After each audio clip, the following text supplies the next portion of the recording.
Recording in progress. Hi, can you hear me? Can you hear me? Hi, Hi. I'm going to take some water. Okay, Yeah, okay. Eh? Nobody coming yet. no one. Yeah. The lesson we had so far is just to clarify the stakeholders what are the issues. Ah, so usually because the learners don't have time to read the assessment plan, Yeah. that is a chicken and egg situation. Don't read, don't know. But so must still cover lah. You may not understand the issue, but it will come nicely. Oh, can Can. So, you? yeah. The assessment plan, we are going to use the one in the uh, eh, uh, I already emailed you all. canvas, right? The one I emailed you already. What? Yeah, the one with the highlighting one, right? Mm. Just use that one, but change exactly on 7.5, 7.6. Yes. Or have a product that you have at home lah. Because I just got an announcement that have you all got the email from IEAL? Your lesson is going to be Haven't the received yet. coaching. Which is Yeah. which is next. One I got the rec- email. Joel received already. Have let me check. Joel, wait. Sorry, can I just ask if let's say let's say I'm doing the item, but I only have one item, but can I have two items as photo? Okay, perfect. oh, yeah. At least one item is real lah, huh? Okay. Then the price tag, we can go IEL and use the post-it note. Okay. But I've done up all They email me to take a look lah, huh? Oh, okay. Because I use the class time, it eats into a lot of the time lah. Okay. Then if on that day I also can print for you, right? Yes. In IAL, you should just print for yourself. Oh, okay. The reason for that is I usually will print one copy at least 3 days. The moment you submit the night, I go back and print it. Oh, okay. Because I cannot afford not to read. Yeah. Oh, okay. So you print one set for yourself lah. Or at least my own set is your backup. Yeah, because I print from your canvas. Okay. Yeah. So it should be the same lah, huh? Okay. So I just all add them into the PowerPoint slides. What all my pages will do for you easier, right? PowerPoint slides, no slide got No, because I do up all the slides, like price tag, the photo with the price on it, everything nicely for you. Very nice. Actually now we are going to IAL, we don't need to do that anymore. This is what never mind. If you do it, you can just upload it. Because the setup, you must bring your own price tag like along. Price tag and the promotional price, and then some sample brochure or what lah. Yeah, your price tag you can take some post-it note and write on it. It's fine as well. Oh, okay. But the photo would be good to put inside the 7.5 itself instead of a separate document. So just one last question. So inside I need to remain the 3 phone specs that is previously. So I just copy one more that's my specs, right? So that means I remain the original one, or I just take away the away the original one. Oh, okay. Right over. Right. Only 7.5 and 7.5 right over. Sorry, it should be 7.5 and 7.6. Correct. Yes. Okay.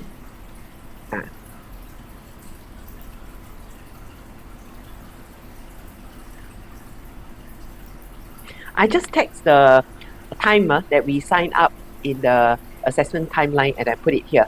Also, I will put down if there's no changes, I will submit to IAL lah. So how I'm going to facilitate Yi-Xiang? Because over there you put O and O, right? So he'll do alone, no, nothing to facilitate. Oh, I will not be his so-called the partner now.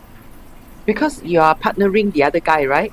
Yeah, so the only concern is peer rating, how you going to people rate him or rather I will check with him what he wants to do lah.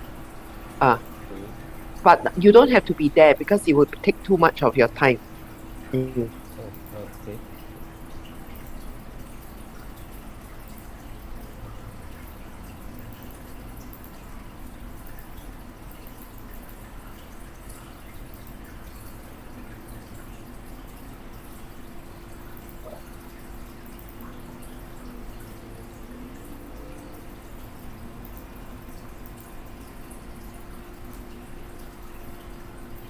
Okay, Bella's coming in.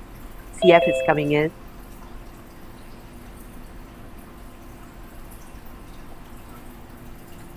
This module, once the assessment plan is done, not much of an issue. It's just about practice.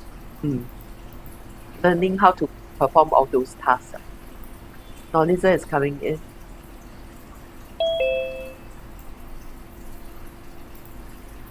Hi Bella.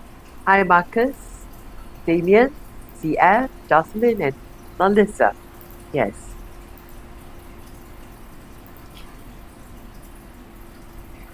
Joella, later you got time, can you forward IAL email to you for me to take a look? I want to see what they say about the schedule. Because we don't get it, so we can't check.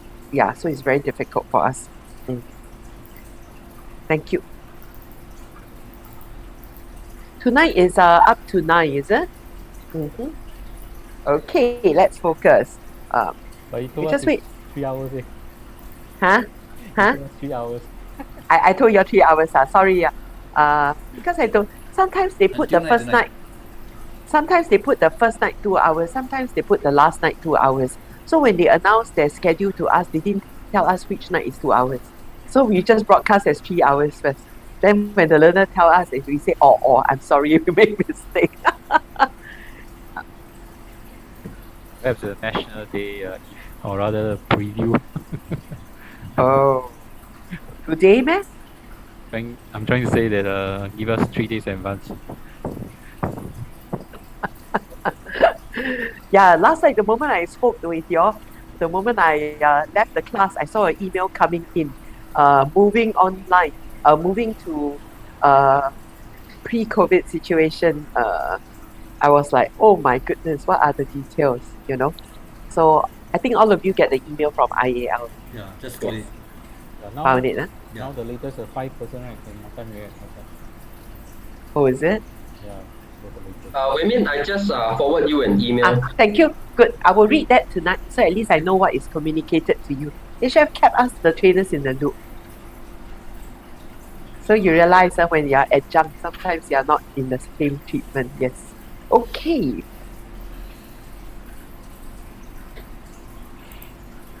Two, 4, 6, 8. 3 more to come in. Yes.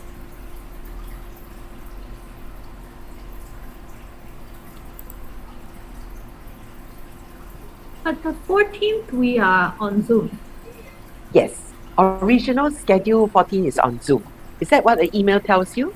Or I thought What- the IAL says that we are going to, the email says we are going to back to IAL.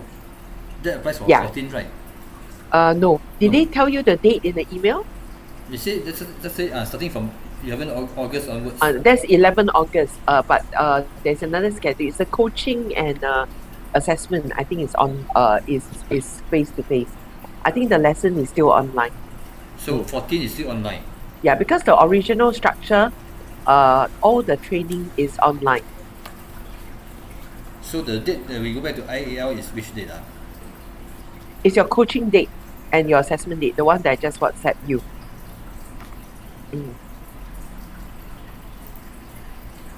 If you go into my IAL portal, you realize that there's no venue for the 14.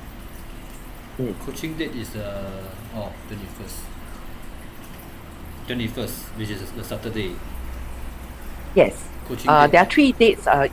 All of you sign up different dates. Yes, correct. I put it on your WhatsApp for you. Those 2 dates are in face to face in IAL. So coaching date and the summative assessment date. Assessment, yes. Landing a final result, that's the summative assessment. So the summative mine is at 9 o'clock, means I go IAL at 9 o'clock. 15 minutes before, please, sir. Walao eh. Why? No, I thought it's Zoom. The summative oral assessment is through Zoom. That's not oral, huh? You have to conduct summative assessment. Is not knowledge, huh? You are a competency-based assessment. Or it's an actual hands-on one. Show me and tell me, both oral and hands-on. That's why the 1 hour may not be enough. That was why I asked for more. Oh, so the Because not only you have to conduct the assessment, you have to finish the entire assessment record and submit to me. And you have to answer the oral question so means the oral is also in at- 1 hour. on the same spot lah. Also Yeah. same thing 9 o'clock. Wow, last one. Last one. It come half an hour earlier lah. Yeah. For you. Okay. I Understand. stop with you, you forget. Wow. Huh? I stop with you. Good evening. I hope you all had dinner. Third September is 2, 4, 6, 8, 9. We got 2 more coming. Rakesh and Marcus is in. Rakesh and Nadia. Okay, so I'm going to text them to tell them we are going to start. Okay. Must tell Nadia she has to meet tonight's lesson for 75%. I think Yeah. she's coming. Marcus must meet already. Yeah. I'm letting you know. Yeah, that's all. Yeah. Okay.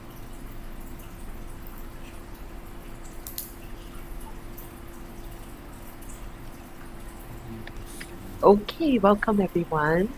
Hi, Hey, Ruby. good evening.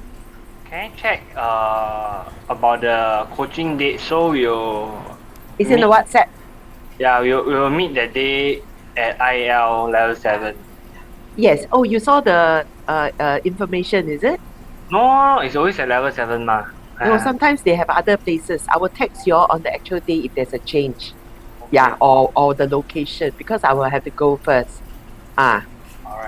So Can? I'll reach there 10:30 and do our eco. Yeah, you all know you have been to IEL, right? Yeah. I don't have to send you the IEL address, huh? Okay, good. So my suggestion, if you can just come at 10:30, we'll start at 10:30 sharp, lah, huh? Okay.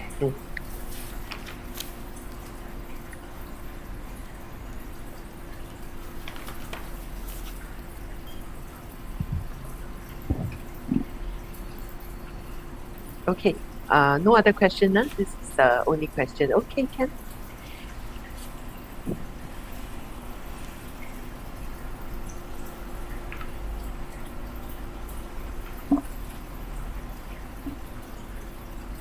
Good evening, everyone.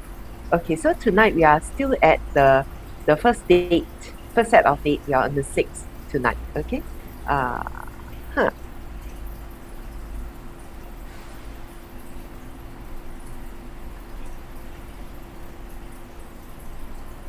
Yeah, I'll recap the homework later.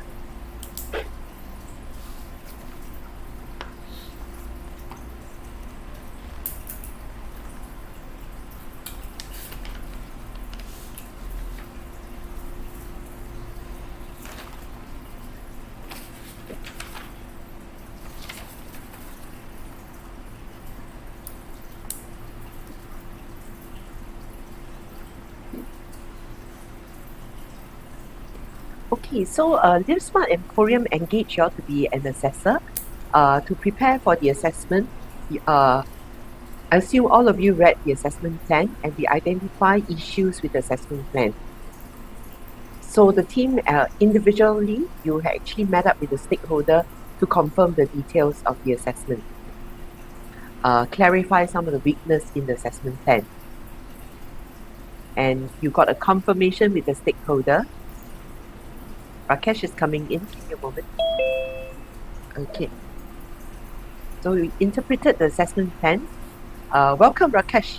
There are some issues with the stakeholder that you confirm with them before you carry out the assessment on the actual day itself. That is what we have covered. And then the group has potentially, these are the items that you have covered the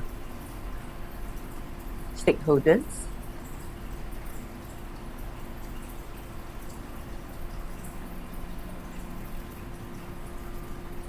Yep, these are the items you have covered with the stakeholders. Okay. Potentially, you may want to be familiar when you read your assessment plan, where do you find these issues in the assessment plan itself as well, not just depending on this for the assessment. Oral question itself is not telling me the answers, but you might have to point on the assessment plan where are some of these issues, so you are absolutely clear, potentially you have read the assessment plan. Okay, so this will be your own homework. If you're not sure, we can clarify tonight or next week, like on the 14th. Then if there's another issue, the assessment duration is stated differently. It's a reliability issue. So last night, Rakesh asked a question. It was a good one that talks about at the start of the assessment. Okay, you may also want to check with the stakeholder the product that the retail assistant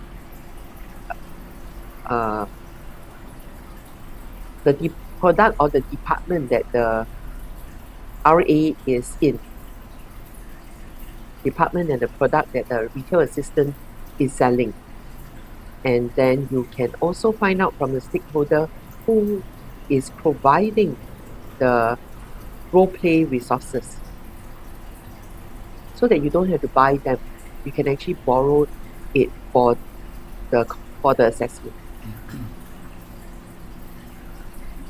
So potentially you can have a HR. So then you know that on the day when you're selling the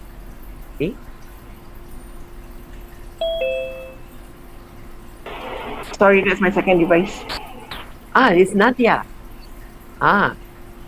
Welcome in, Nadia.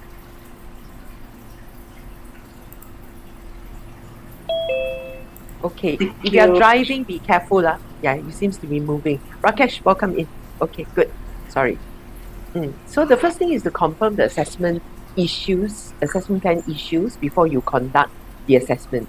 So you met up with the stakeholders, clarify some of these issues, okay, and confirm with them, make a decision with them before you conduct the assessment. So from the list here and here, I would like you to be familiar where are these issues in the assessment plan. Okay, so because the oral questions require you to point to me which part of the assessment plan that has an issue beyond just telling me using words.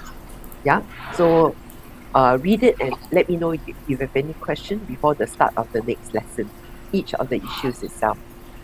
Potentially, all of you need to know 3 issues clearly, excluding the learner's profile, 3 issues.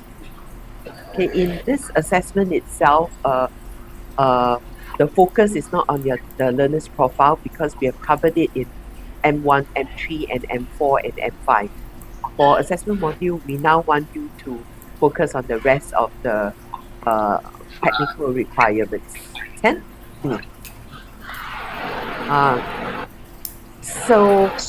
Okay, hold on. I need to put someone with some background voices or toilet voices around. Yes. Okay, thank you very much. So, recap, minimum how many issues you must know where to find all these issues in the assessment plan? At least how many? You can point out your fingers and show me. 3? Okay, very good. So you must know where are these issues found in the assessment plan. Okay, so with this, last night we started the portion of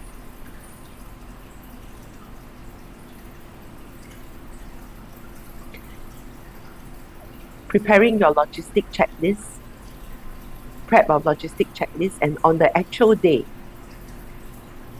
you use the logistic checklist to check these 3 things are available before you start the assessment. Also, there's a preparing of block checklist, including these 3 items. So on actual day, you prepare all these are available. So a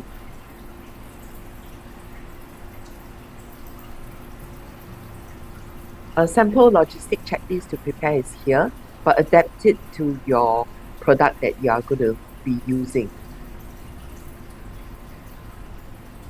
There will be an oral questions talking about how does assessor set up for assessment conducive and consistent. Can several of you try these questions?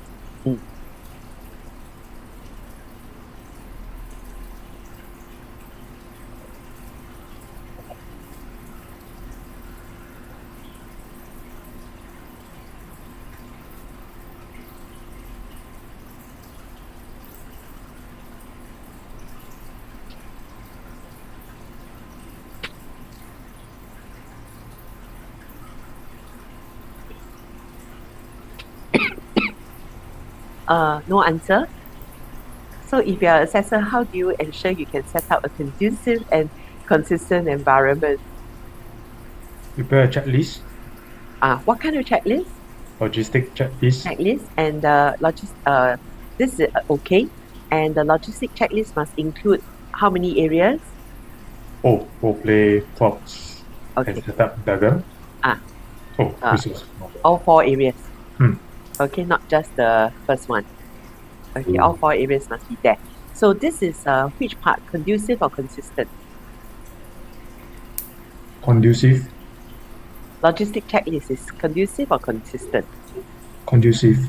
No, it's consistent. Oh, The checklist is a system. Thank you for trying it out. The checklist is a system. So because once you use the checklist, you can use over time, over space. Yeah. Okay. Then the conducive part is on the actual day. What do you do?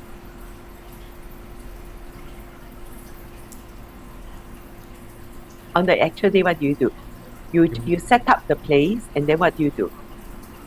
Make sure everything is working in a good condition and safe enough. Very good. And what do you use to check everything is available in working condition and safe? The checklist. You use the checklist. Correct.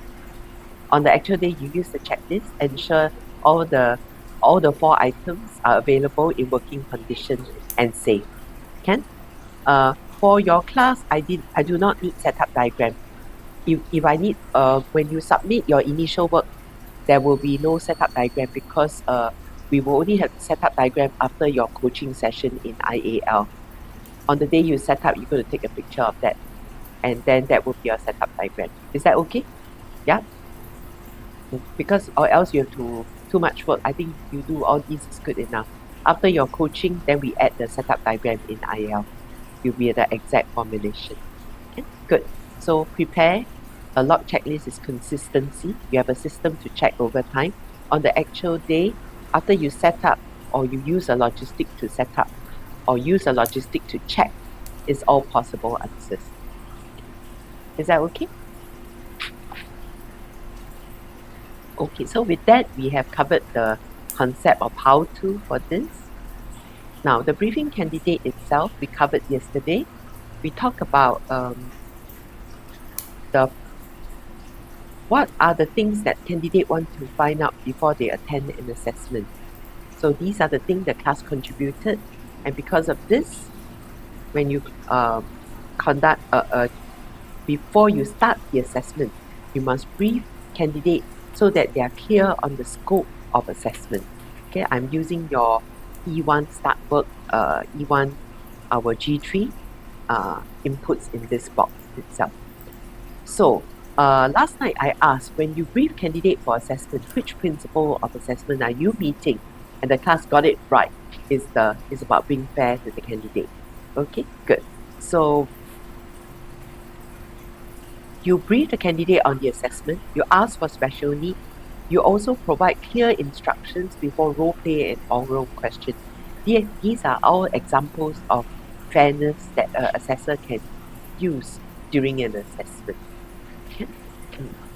So with this, we talk about I gave a script in my latest email yesterday on how to do pre-assessment briefing, and we talk about special needs.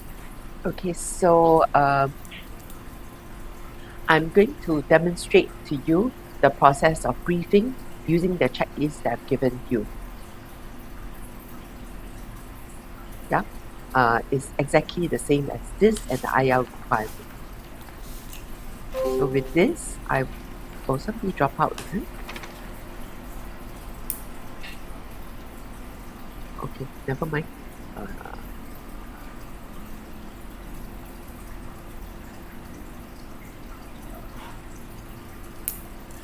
So with this, I'm going to share a video which you have watched already. Okay, so this is the video of briefing. Okay, welcome. This is the assessment for your competency, which I was doing for purpose later. Oh.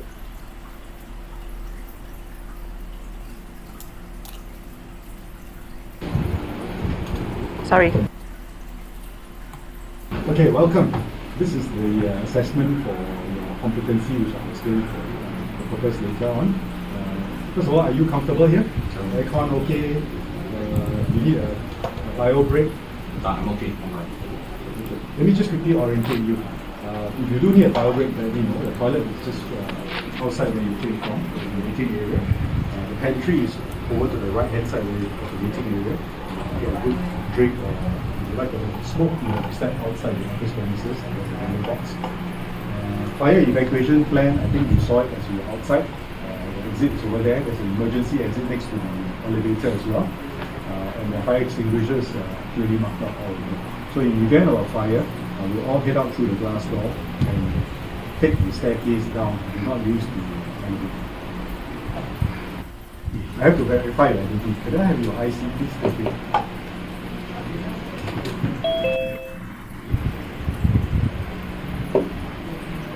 Thank you very much.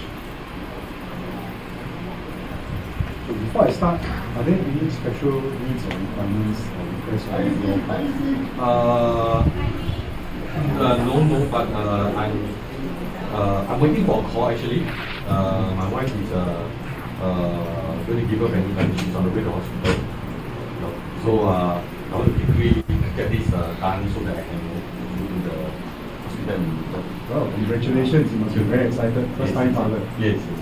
Okay, would you like to perhaps come back another time? We can rearrange so that we can settle you and put your mind at ease.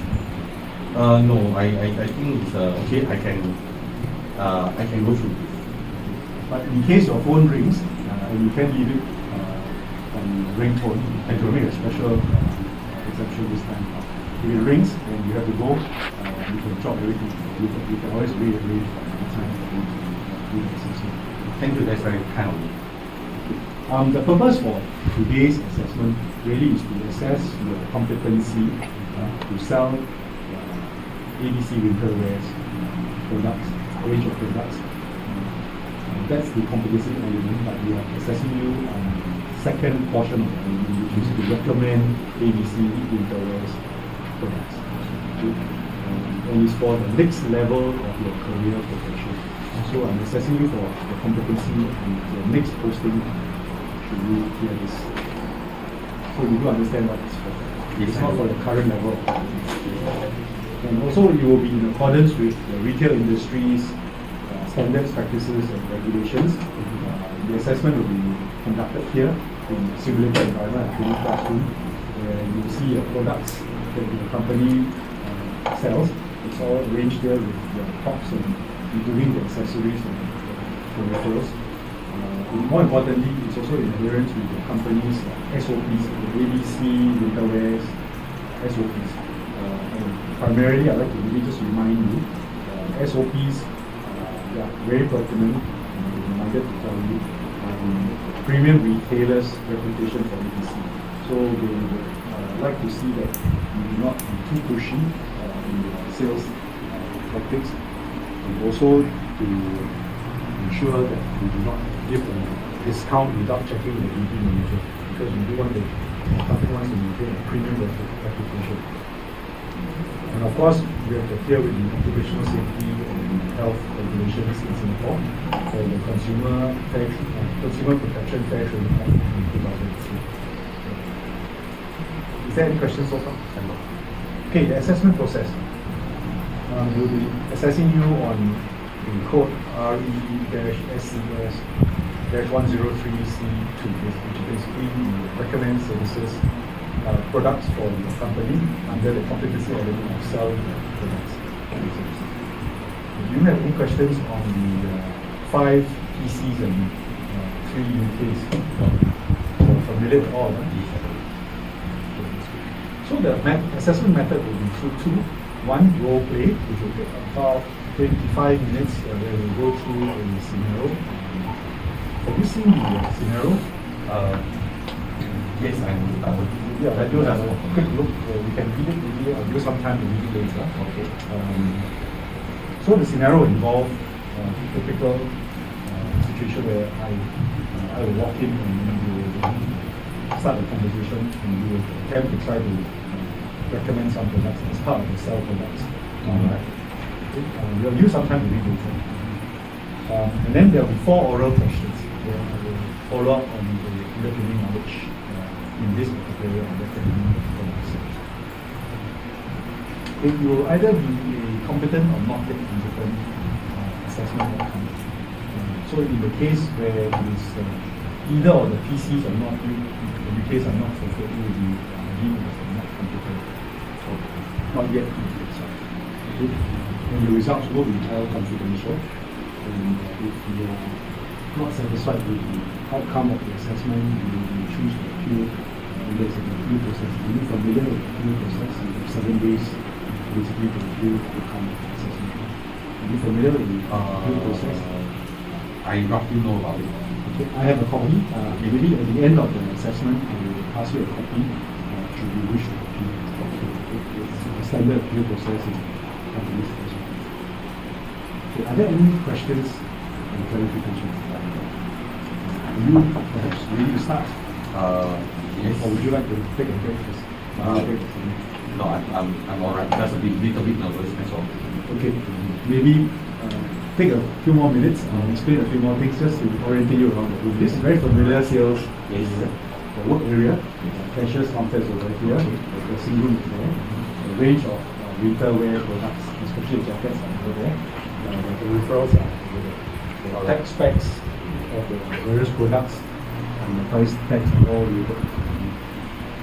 There's also a mirror over on the right hand side for people to take a look. Tag specs will include warranty information, product specifications, cleaning instructions. Changing room is over there for people to try. Okay, if you have any questions whatsoever, just ask. Okay, you don't understand my question or funny accent, seek clarification whenever you can. Maybe what I'll do now is give you time for hygiene break. Read the role play instructions before we start. Okay. Can I take a look at the artifacts? Yes, please do. Okay, let me know when you're ready. Okay.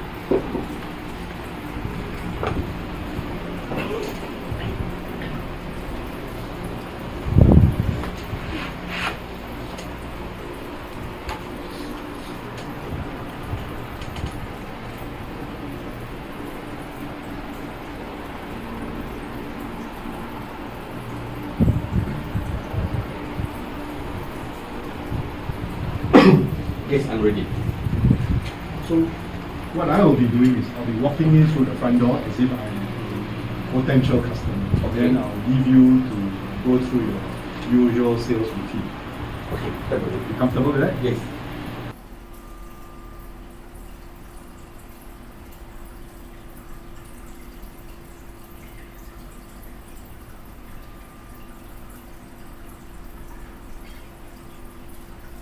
Oh. Okay, good.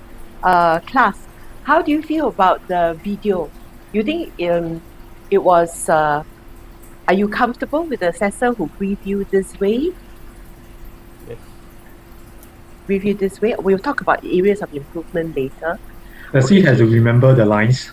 No, do you see that he has a script in front of him? Whew. Okay, that is very good. He worked out his own script, but he actually worked very hard. The whole class worked very hard. They actually try to practice many times so they don't have to read from the script, but he still has the checklist under him. He jumbled up a few things, but that's acceptable because there's no sequence, in this whole, your sequence is not marked. It's not, you don't have to step 1, step 2, one after another. It's not in sequence. He covered most of the steps, right? He covered everything. Yeah. So maybe we talk about what are some of his areas of improvement.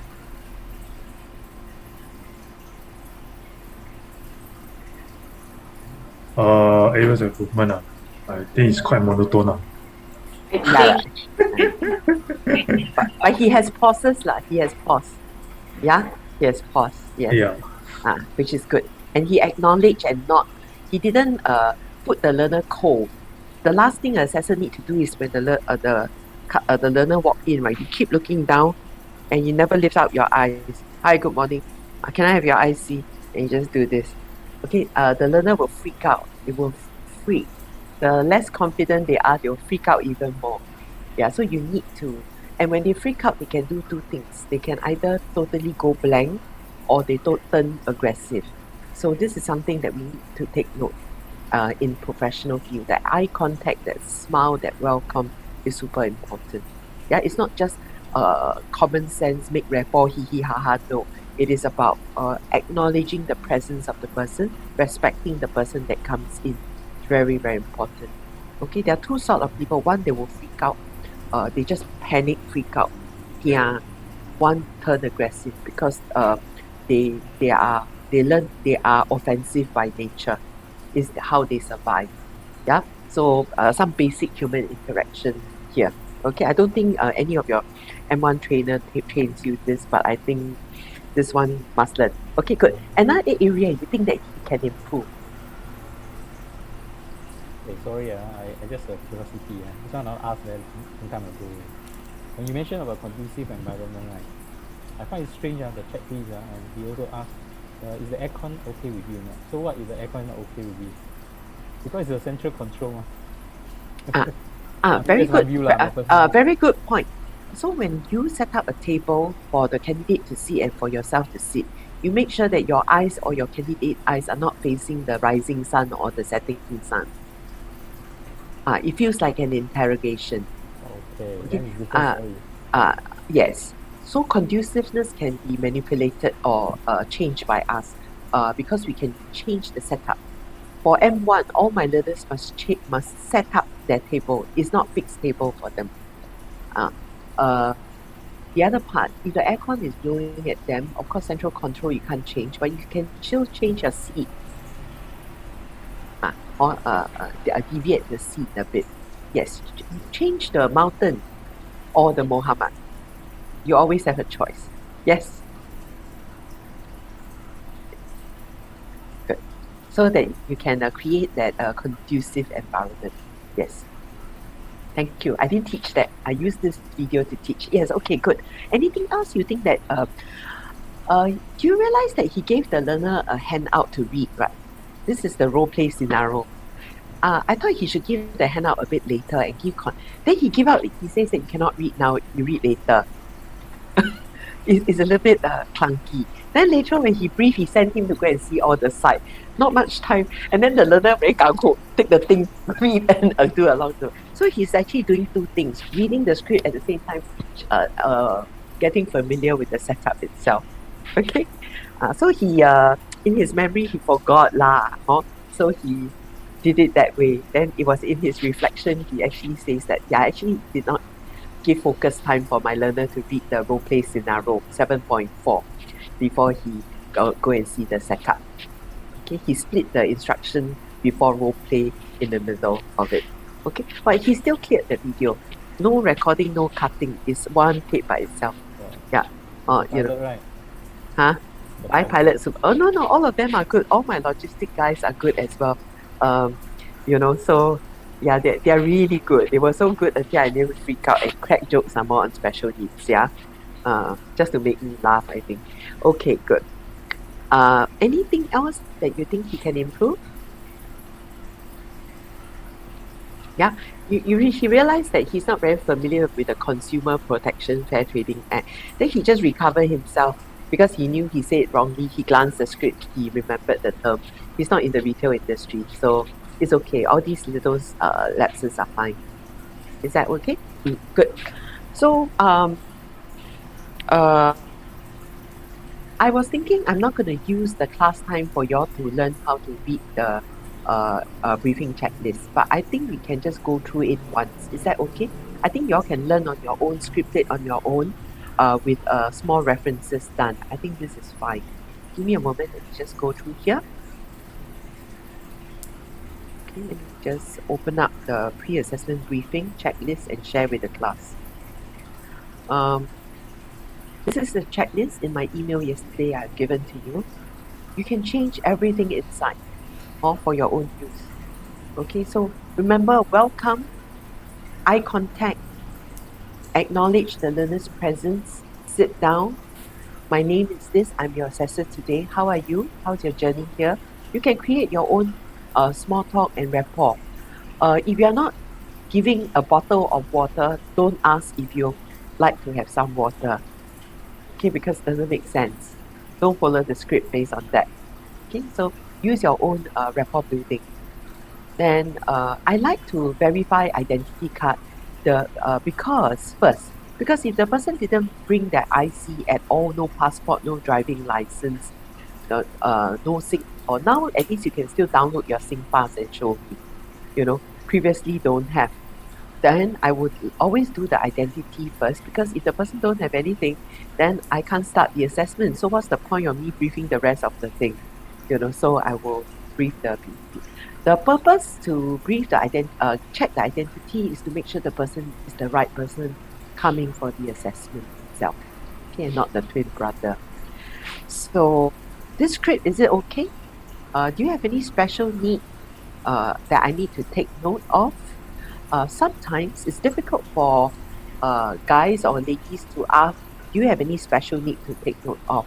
So I then change it to, is there any special requirement I should be aware of during, or do you have any special requirement that you would like me to take note of during this assessment? It's all fine. Okay, say the way you want to say. So, purpose of the assessment, context of the assessment. You refer to your assessment plan, page 1. I've highlighted in blue for you. Exactly cut, paste over. Okay, so purpose, why we need to attend the assessment, confirm competency, issue SOA at the end. This is a summative assessment. Context, this is based on LiveSmart Emporium SOP and the legal requirement. And this is also based on the retail industry framework for product advisory. Which level? Level 1, operational level. Yep. Okay. So this will be the purpose and context of assessment. Assessment duration. After clarified with the stakeholders, we have confirmed that the oral question is indeed 15 minutes. Also now, when you brief a candidate, you are clear. The role play is 15 minutes, the oral question is 15 minutes, overall 30 minutes.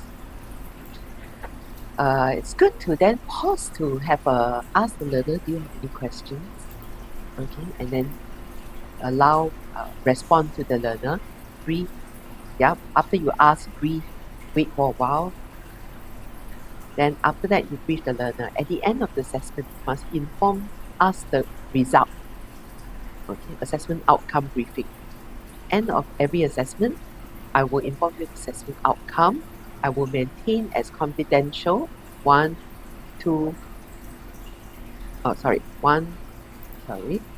Assessment outcome. End of assessment, I brief you the outcome.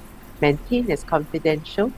In the event that our candidate is assessed as not yet competent outcome, they have a right to appeal if they think it's unfair. Not happy or not, but unfair. Then assessment procedure is as the appeal procedure is as follows. Read section 7.2 of the assessment plan. Okay, the briefing criteria is 6, 7, 8. In the briefing criteria, you don't have to brief everything. You'll be 6, 7, 8. Can I check why is it 1, 2, and 4? Oh, it should be 1, 2, 3. 3 items. Sorry. Yeah, should be 3 items. Yeah. I'm actually sorry. It should be 1, 2, 3. So what happened is I'm training, providing tidbits of 3 for you to remember. Purpose and context. Purpose is this, context is this, so you can actually practice 1, 2, 3 to brief. Assessment methods and duration 1, 2, 3. You need to brief. Yeah. Then the same thing, assessment outcome 1, 2, and 3. Yeah. End of the assessment, inform them the result, maintain as confidential. Learner has the right to appeal if the result is not, if they think the result is unfair. Please refer to the appeal procedure. Okay, this is where you will have to refer to the appeal procedure in 7.2 and brief the learner on item 6, 7, 6 to 8. Yeah? in the appeal procedure. Then ask if you have any clarification. If not, shall we begin with the role play? Now, this part of the briefing that we have just covered is about fairness, like what you have shared with me on day 1 of the class. All the IEL system brief you on this before they start the assessment. Before role play, you must also inform the learner some instructions. You will not be telling the learner the answers, but you will say during the role play, it will be 15 minutes.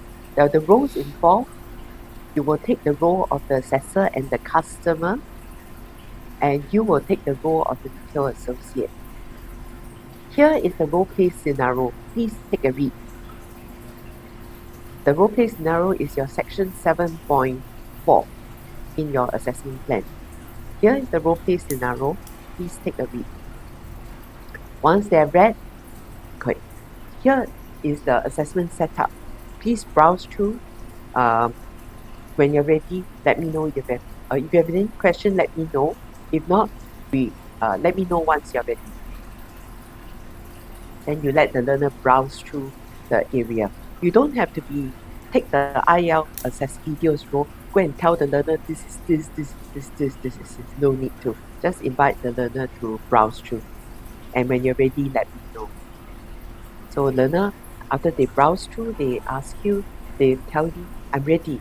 Then you say, shall we begin? Then you will say yes. Okay, then you say, I will come in as a customer through the door. Through the door. This is how we will begin into the department. And this is how we will begin. Okay, so this is the start of the role play. Then you will finish the whole role play. Then before oral question, there's also a set of instruction for oral questions. Yeah, we'll talk about that later. Question on this so far? The brief. Yes. For the first part of this introduction, right? Like, so introduce and the purpose of the assessment. But in the video, the assessor actually spent a lot of time on fire hazards and smoke break and where to go, but it's not in this script. No, it's not too, because it's not in your assessment criteria, so I didn't put it in. Okay, so I don't need to say all the. No, you don't have to. But if you want to be thorough, especially when the staff is not in the same compound before, you can add the fire exit is fine. You don't have to talk about smoke break and all that. My army professional there, they all smoke, so 50% smoke, so that's why they cater to that. Yeah. They were also trying to observe my reaction when they talk about smoking, how I react to that. Yes, we were trying to see whether I am prejudiced against smokers. Yes. So answering your question, Bala, you don't have to cover those 2 items, but if you want to, go ahead, because it's good to brief fire exits. But it's not in the assessment criteria this round. Can? Okay, good. So if you have no questions for this, the soft copy is in the email last night. Adapt it for your own use. I know this part you may not want to adapt it, but some parts adapt for your own use. For this one, you don't have to submit. Okay, if you are using my copy, you cannot submit. Because you know why, right? The plagiarism index will just shine up. Because yeah. So if you adapt fully, you can submit.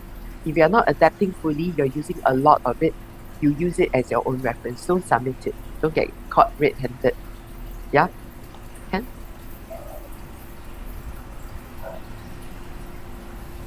Okay. So why am I doing this? Because as new assessors, it takes me 4 hours to draft this briefing script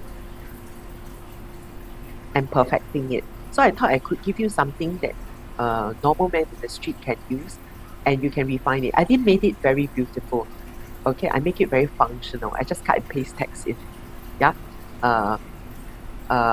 So I hope by doing that, it gives you know where to find in the assessment plan this data, and it allows you to fine tune on your own. Okay, we are all adults, so I leave it to you. Can? The 4 hours is a long time as a ACCA student. Or my trainer don't even have a video at that time. They just demonstrate in front of us and then we go back and do our own. It took me 4 hours to do that. And I use the briefing checklist up to today. I have a total of different briefing checklists for different subjects that I assess with. Yeah. Potentially most of the briefing are the same, but some of every module will have different differences. It's just because sometimes I'm stressed, I may have missed my point, and I don't want that to happen. So IEL require all assessors to brief us on this bag of stuff before the learner can start the assessment, before the assessor can start the assessment. That's our policy. Yeah. So I'm very glad that your trainers did that. Because I have a lot of classes that I took over that have not heard a briefing before. Then I just politely smile. I say, "Oh, is that so? I think you must have been too nervous to remember anything." Okay, Ken. Sorry. Quite a joker, I'm sorry. Okay, so with that, this is okay. Then the second part, let me just unshare this. So the other part is about handling the special needs itself. Okay? Handling the special needs itself. So remember, I have some special needs for you here and here. Okay? You need to exercise only one. But if you exercise this one, it's very easily for you to link to the code of practice, which I'm going to cover after this. So any one of this that you are not sure how to handle, the next coaching wise, we can work from there. Is that okay? Or any one of you have any question on any one of these that you cannot handle? We can use the next 1 minute to clarify this. Okay.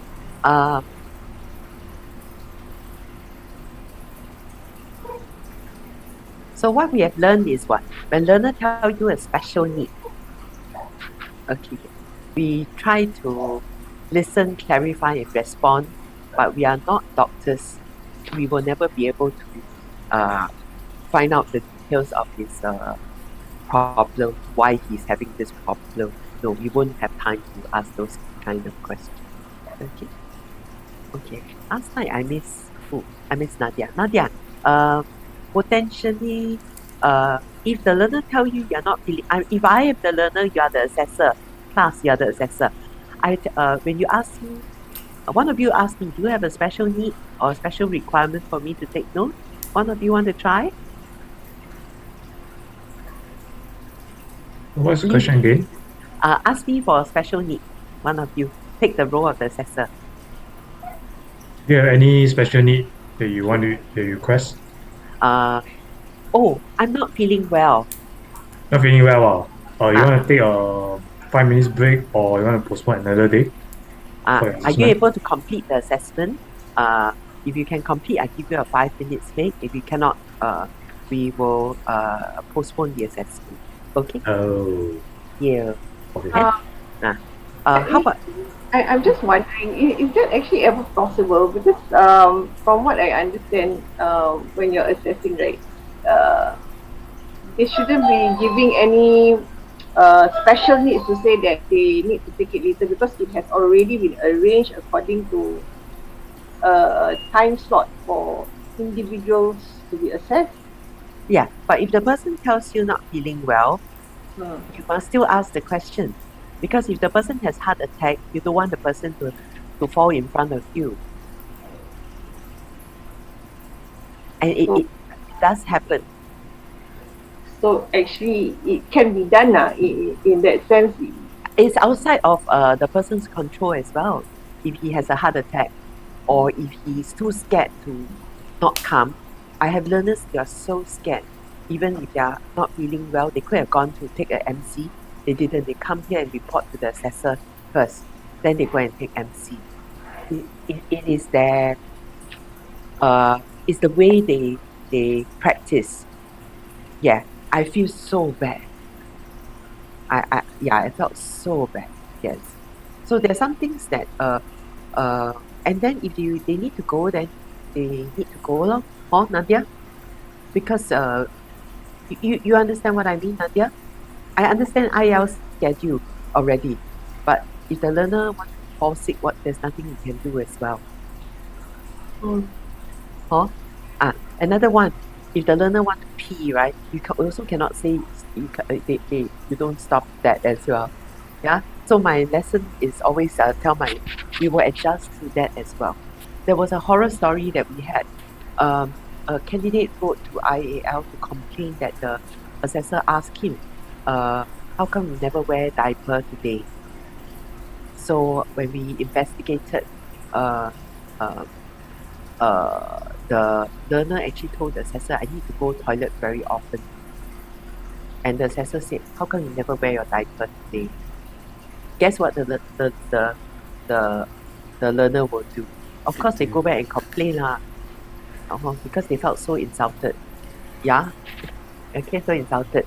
So a trainer and assessor, you need to handle your role sensitivity as well. Okay. And of course, Nadia is right in the point. If the learner is not feeling well, then want to take medication, then go toilet, then drink water. Do you think you are exercising what? Flexibility, right? You need to keep adjusting time, right? So you think you'll be struggling with this as well? Because your assessment duration is only how long? 30 minutes, right? Okay, so you probably struggle with yourself, how long more I have to extend this? You know what I mean? And how long more the next person to wait? So there is a repercussion. As assessor, you feel difficult, even though you want to handle special itself. Yeah.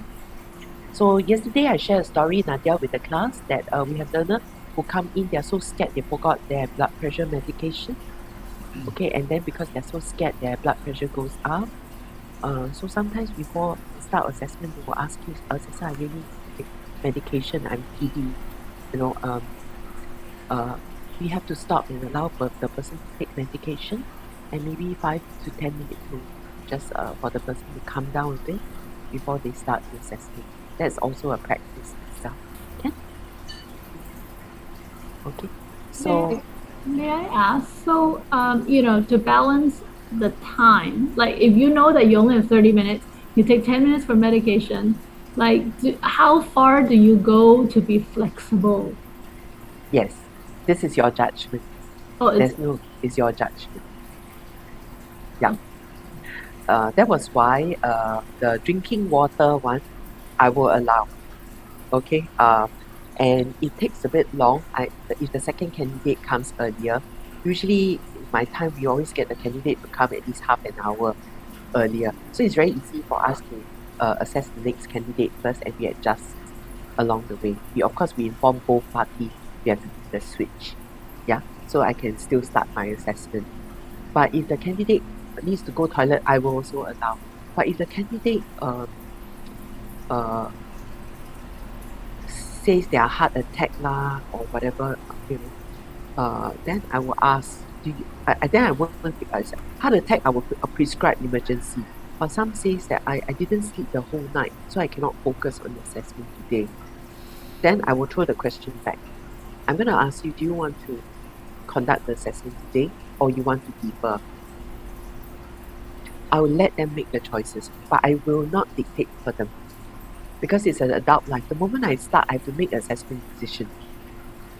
Right? If you didn't sleep the whole night, are you able to do that? And I'm not able to stop my decision in the middle and start a friendly chat or friendly competition or whatever. I can't do that.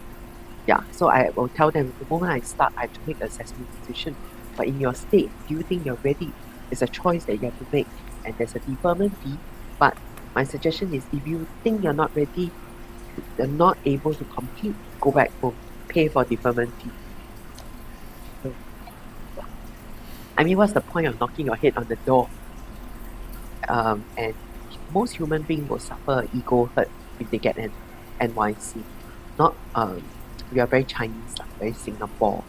Yeah. Yeah. NYC is just a matter of not yet competent. Practice more and go for reassessment. That's about it. That's the philosophy of WSQ training. In FairPrice, if you cannot do it this round, never mind. We give you retraining, go for reassessment. There will be follow-up session for you, first round, second round, then we go for assessment. So it's a more matter of practice will achieve it. This is how the FairPrice CEO tells the managers, the supervisors, and their staff. Yeah, it's more practice. But in IL, it's just because we are running as an education institute. You have to make a C and NYC. It just felt like getting a result forever. But it's not. You can actually rework it and schedule an assessment at your own convenience with the assessor the next time round. Yep. Okay, good. Okay. So if I tell you, assessor, I need to take the assessment. Do I have to take the assessment? Can I sign and go? What's your answer? What would be your answer? Somebody want to try?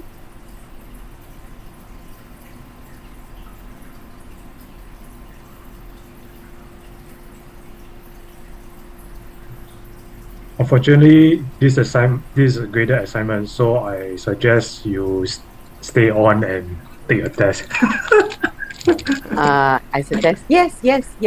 So you just that is the first part is very good. Yes. I suggest you stay on the test. So you didn't tell him that no, you cannot sign and go. You must take the test. So I suggest it's fine. Your message is heard like clearly. Okay. I mean, it must be. I mean, this guy's playing punk or something like that, so he had to be firm. I think so. Very good. Be firm. So I will say that, I'm not able to do that. I'll recap the purpose of assessment.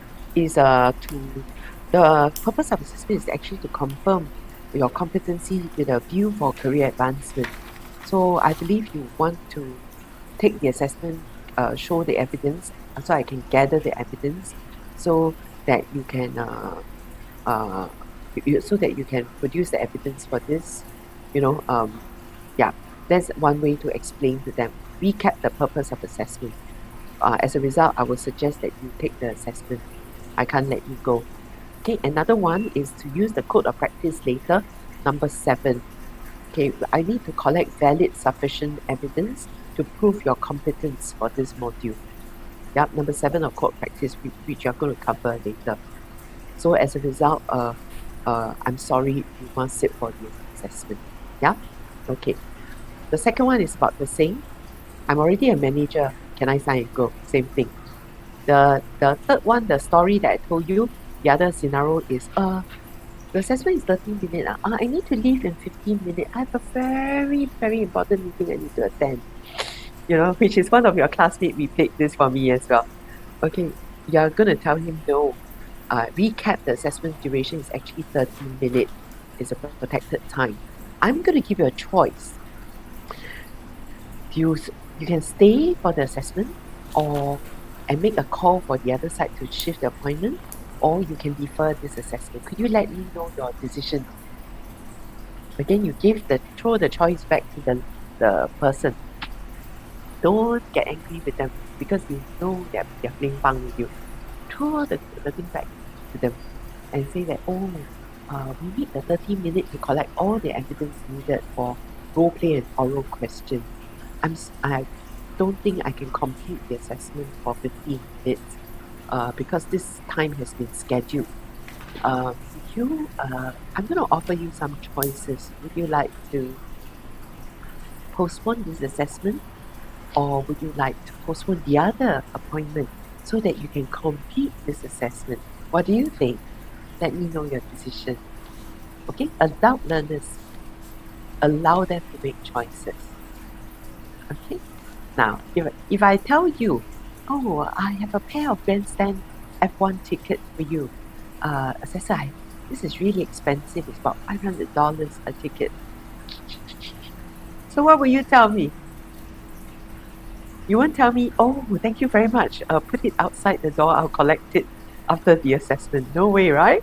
No. So what will you tell me? Thank you very much. Stroke the person's ego. Appreciate it first. However, I'm not able to accept this because there's a conflict of interest. Okay, so please keep the ticket. Okay, Ken? This one you practice on your own. In coaching, then we will practice that. Is that okay? So out of this, pick one. Pick one will do. That's your assessment requirement. Okay, good. Question so far? Okay, if not 14, we can clarify. Okay, remember I talked about eye contact, acknowledging the person, smile, not acknowledge the person. Okay, all very important things. Okay, okay, this is a fun piece. Okay, so after briefing candidate itself, before role play and oral question, we have instruction. We'll cover that later. Code of practice for assessor. Now, this is under section 7.1 in your assessment plan. Code of practice for assessor.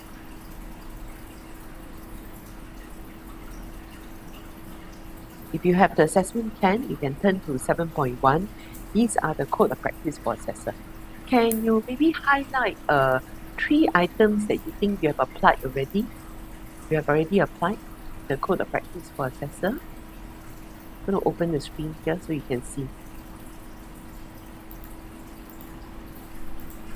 Just on this screen first. Highlight at least 3 to 4 things you think you can apply.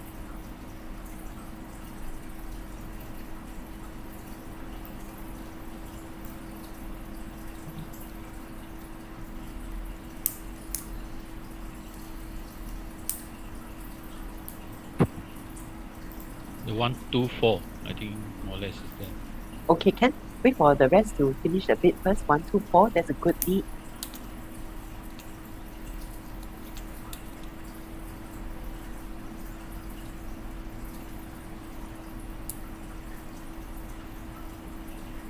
So I take this piece as a reflection instead of teaching. It take too long. I will say 6, 12, and 13. Okay, 6, 12, 13. Okay. And some other people?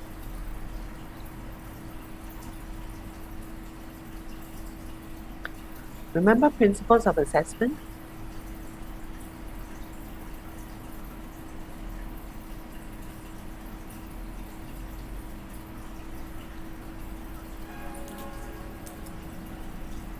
I would take 3, 12, and 13, and 4. 12, 13, and 4. Okay. 4 has to be read in conjunction with 2 more things. I'll come to that later. Okay. Principles of assessment.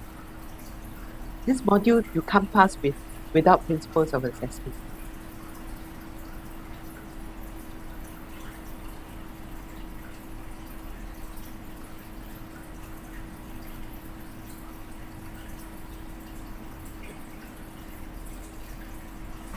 I'll go for 1, 2, and 6.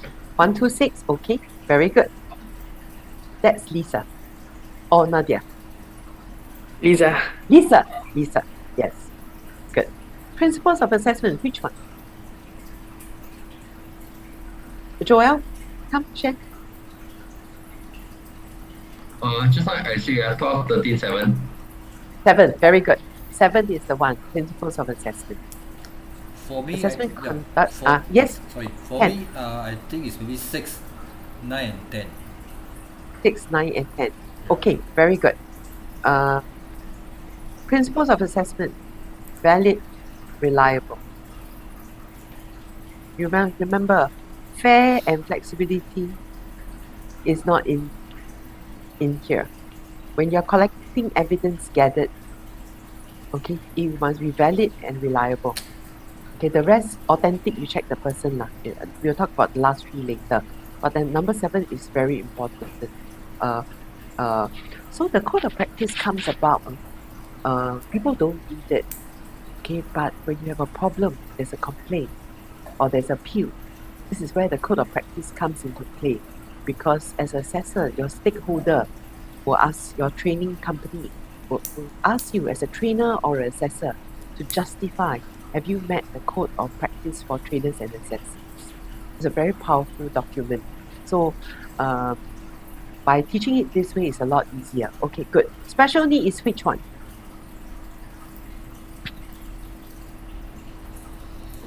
Special asking learner. One. Number one. Very good. Special need is one. Give me a moment. Okay, this is special need. Let me type this in.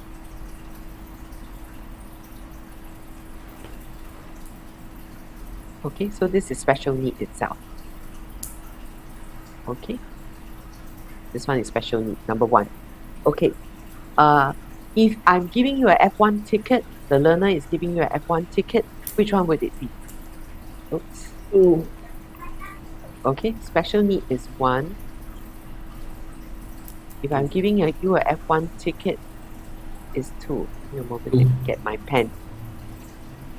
Wait. This one is too long. Now mind. Okay, this is special need of the learner. I'm giving you F1 ticket. Okay? So this is called the conflict of interest. Okay? Number 3 is about what? Ladies and gentlemen, what do you think number 3 is about?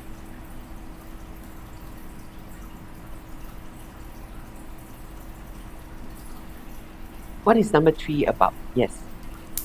I think this is more if the assessor is an opposite sex, and then you're just worried that there will be complaints that unjustified by the learner because they are not happy with the result, so they just throw like harassment on it.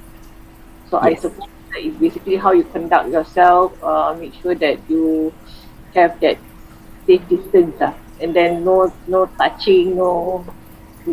I'm just wondering whether that's actually what is this mean. Okay, accepted as an answer. Beyond just harassment of this kind, other form of harassment as well. Potentially, assessor has powers. Sometimes it's not just male and female. Sometimes assessor use their powers, and the learner feel as a sufferer in the system by the assessor. Okay, so there are some people with very strong use of powers, and the personality really dominates, so it can make the other person feel that they are harassed, or assessor didn't use language that are culturally sensitive itself, and that comes as all form of harassment as well. Thank you for sharing. Yes. Okay. How about right to appeal? Which one? Right to appeal. Which one? 6. Right to appeal. Part of fairness is right to appeal. Okay. Principles of assessment is definitely number 7. Okay, that is a super important one. And then consistency. Assessment decisions are based on evidence that can be produced and verified by another assessor. So the assessment in IAL, they are all video recorded. So whatever I put in my assessment decision in the assessment record can be verified by another assessor, because they can retrieve the video, the auditor can retrieve the video, and they have my assessment record. They can watch the video and make the same assessment. And then they will check against my assessment record to see whether I'm cheating or not, or am I fair. Okay, so this is what it means. Assessment decision can be verified and produced, that can be produced and verified by another assessor. Assessment must be conducted within the boundary of the assessment system. Okay, let me ask you, the special need, the learner needs special need, go toilet, take medication and all that, that code of practice you'll be applying will be number 1. Okay, if I give you a gift, the code of practice will be this, conflict of interest. But if I say, can I sign and go off without taking for assessment, you will say, no, I can't, because we need to collect valid and reliable and authentic evidence. So I can't let you go. You won't say that. Say you need to complete the assessment for me to prove your competence. Yeah. If the assessor say that, can I leave in 15 minutes. Assessment is 30 minutes. Then you say no, because the assessment duration is 30 minutes. Oh, I'm sorry. We are not able to do that. However, I'm able to offer you choices. And here are the choices I can give you. Is that okay? So there are code of practice that you can link to for this. Okay, good. Now, I'm going to cover item 4. Rights of candidate are protected during and after assessment. Okay, so these rights of candidate that are protected during and after assessment is actually not an item by itself. It has to be read with a few items together. So flash this up. Okay, good.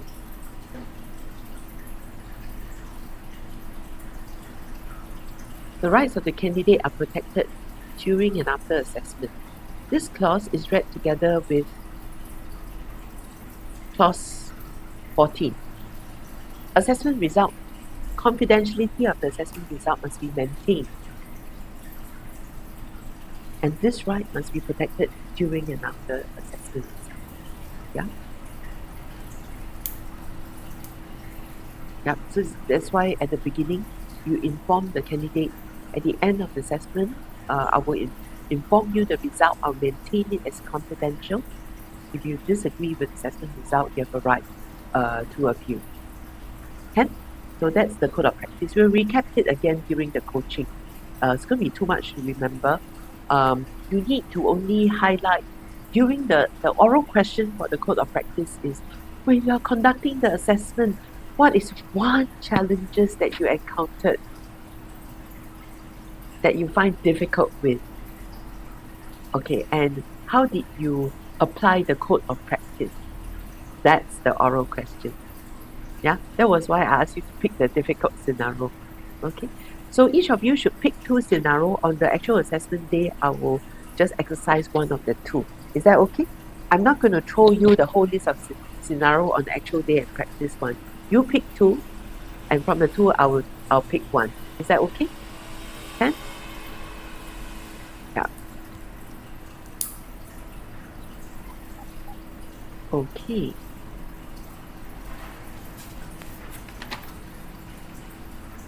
So this is the oral question. Yeah? What is one challenge or concern you face during the assessment? Which code of practice were you trying to uphold or you cannot uphold?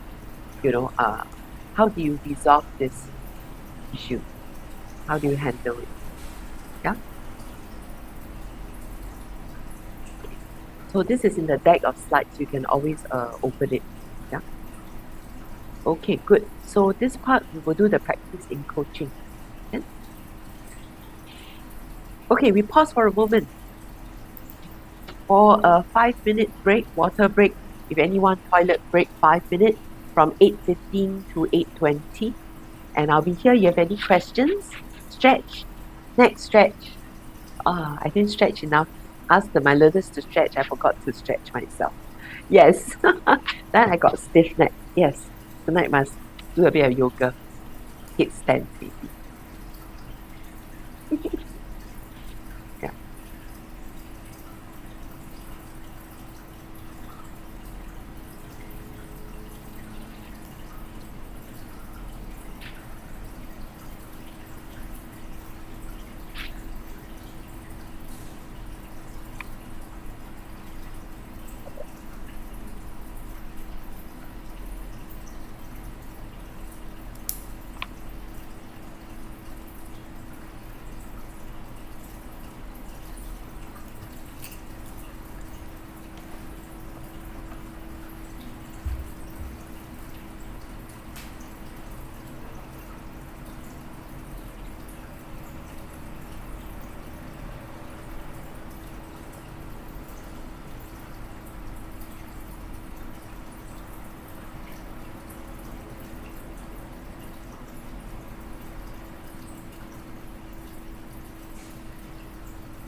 Welcome back.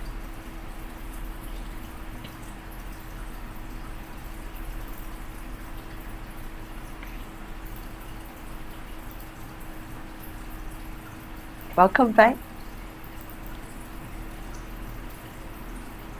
While we are waiting for the rest to come in, Nadia, just to let you know, yesterday we covered the principles of assessment. What are principles of assessment? Slide 39. And the two groups actually put up two exercises for principles of assessment as example of it. Also, just for your information. Anything you let me know. Yeah.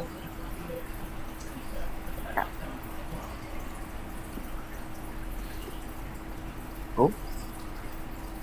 Okay. Good. Let me just see how many people is back. Almost all here. Welcome in. Yes, we are going to begin now. Oh.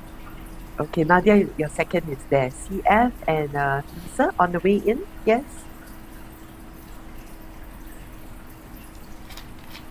Thank you. Li Xiang on the way in. Xiang.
Still on?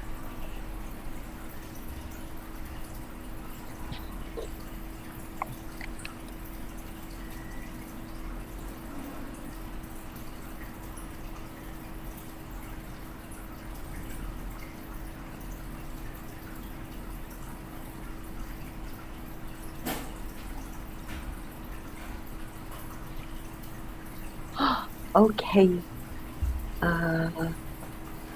Okay, welcome in. We shall now begin. Tonight we're going to cover the second theory called the rules of evidence. Okay. We covered the principles, the assessment the other round. Cover the rules of evidence tonight. Okay, before we start, who produces the evidence in the assessment scenario? Who produced the evidence? Assessor? Evidence. Evidence. Who produced the evidence? The learner. So what's the decision by the class? Who produced the evidence? The learner. Learner. It has to be the learner. Then the role of the assessor is to what?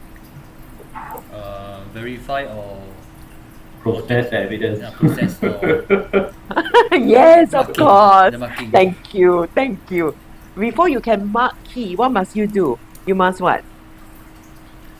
Before you can mark, you must observe or listen, right? Yes. Then you check against the record. So the marking is a very big word, that English word that nobody understands. Breakdown of the word marking means assessor must collect evidence by observing, listening, or reading, whatever, and check against what? What is this piece of thing that the assessor check against on? Checklist. Checklist. And then if the evidence matches the checklist, you will then put a tick. Okay. Then sorry. Okay, I'm not trying to. Yeah, actually we IL use the word record evidence all the time. So there was one day all the ILAEs were participate in the hackathon, quite a serious one. So we challenged this. What do you mean by recording evidence? Then half of my E told me and 3 of us, you goon, you don't even know what is recording. I say, how do we teach this in IAL? You know, see, it's common sense. I say, no, it's not common sense. So we then change it to observe and record evidence. Recording is not an action. Marking is not an action. The precursor to recording is observation and marking against the assessment record, like what your class have just expressed it out. Okay? Can I just ask you a question? Say, for example, I'm just reflecting back on an experience that I had. Don't mention assessor name. No. Okay, good. You go for a baking class and you have like all sorts of people in the same baking class, and then after which because it's actually a WSQ course, so when it ends, you have assessors coming and we are supposed to show evidence that the learners have learned, and then you can put them as competent. Now, when you have the very elderly in the class who don't really speak English as well as the rest, but they also go for the WSQ kind of courses, how do you then assess them based on evidence? Then you have to ask the trainer, what is the assessment method? Is it show me or tell me? Remember SKA? Right. Baking class cannot be only tell you. There must be show me the evidence and also tell me the evidence. And then during the tell me, how do you prepare for such scenario? Say, for example, you know that that there will be different kind of people, and then you're supposed to assess them based on, say, for example, one of them really cannot speak English, can speak but very broken. Then how special need? Special need. Special need. Assessor asks in simple English or translate. Ask in simple English or translate. Does it need leading questions to help them pass? I'm just wondering because it's very hard to get it out. We will learn this on the 14th, but the leading question, how to recover, is in one of the slides. You cannot use leading question because if you use leading question, there's no assessment. Also, so as assessor, you must collect valid and sufficient evidence, and you cannot hint to the learner. That's the role of the assessor. Good question. But if there's special need, they can translate. That was what the class shared yesterday. They're able to translate. Recently, I was tasked to handle a learner who's fully deaf, and I took it out and I find a great challenge. And I told her, don't have to bring your translator at all. So what I do is I pen down all my questions on the board. She will type the answers and project it up. And if it's good, I'll take a photograph of it. If it's wrong, I say rephrase question, try again. I put down the rephrase question, then ask her to try answer again. And then once her answer is correct, then I take a photograph. So photograph, and by photograph, I snapshot into the assessment record. This is her knowledge answers. Yeah, she come for the class as a deaf. She had to have 2 translators. It's very expensive.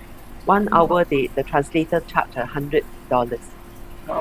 You realize that quite a lot of Angmo take up this part-time job because the pay can be quite good, for such a job. So they come in, they translate for the learner. Then for the assessment, I told her, save the money. I will work harder. We will translate it. Okay, and I think the class also shared some scenario that we had that some learners can read, cannot write. Some learners can write, cannot read. Yeah, there was once a cook who can read but cannot speak. He can read and write but cannot speak. It's a very strange situation. I thought it was a joke, but it wasn't a joke. He just couldn't do that. So it was specially arranged for me to handle. It was it was quite an experience. Yeah, I'm a bit curious, so I like new experiences because I learn in such experiences. Mm. Instead of taking it as a challenge, I take it as a joy because it's a learning opportunity for me. Yeah. Okay. Does that? I hope I answer your question. Yeah. A bit Akatatan coming on the 14th. Yeah. Okay. Good. Now we're going to talk about evidence. Evidence is produced by the candidate and the learner. Okay. So the evidence produced by the learner is to prove the learner competence. And you, as an assessor, when you collect the evidence from the learner, you must match it to the ability statement in the assessment criteria inside your assessment plan. And you've got to make sure the evidence, to make sure you're collecting valid evidence. If this is a show me skills, you have to match it to the checklist, skills checklist. If it's a tell me skills, you have to match it to the oral question. You can see me fainting. When learner is showing the role play evidence, you are recording using the oral question checklist. Or when the candidate is answering the oral question, you're using the role play checklist. Okay, using the correct checklist to collect evidence is super important. It's not just observing and recording evidence, because you need to, in the WSQ system, you have a show me and tell me evidence that you need to meet. Okay, can? Okay, good.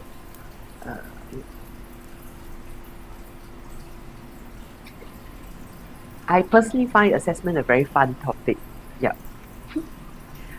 Okay. There are two pieces of information that are not accessible, but it's important for you to know. Form of evidence. There are three forms of evidence. What are the three forms of evidence? Direct, indirect, and supplementary evidence. So, what is direct evidence? What do you think? What do you think is direct evidence? You will tell me which scenario is direct and which is indirect evidence. The scenario is you are an assessor, you observe the baker bake cakes in front of you.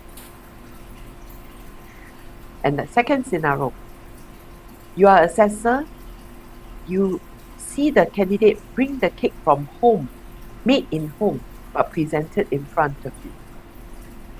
So which one is direct evidence? Make the cake in front of you.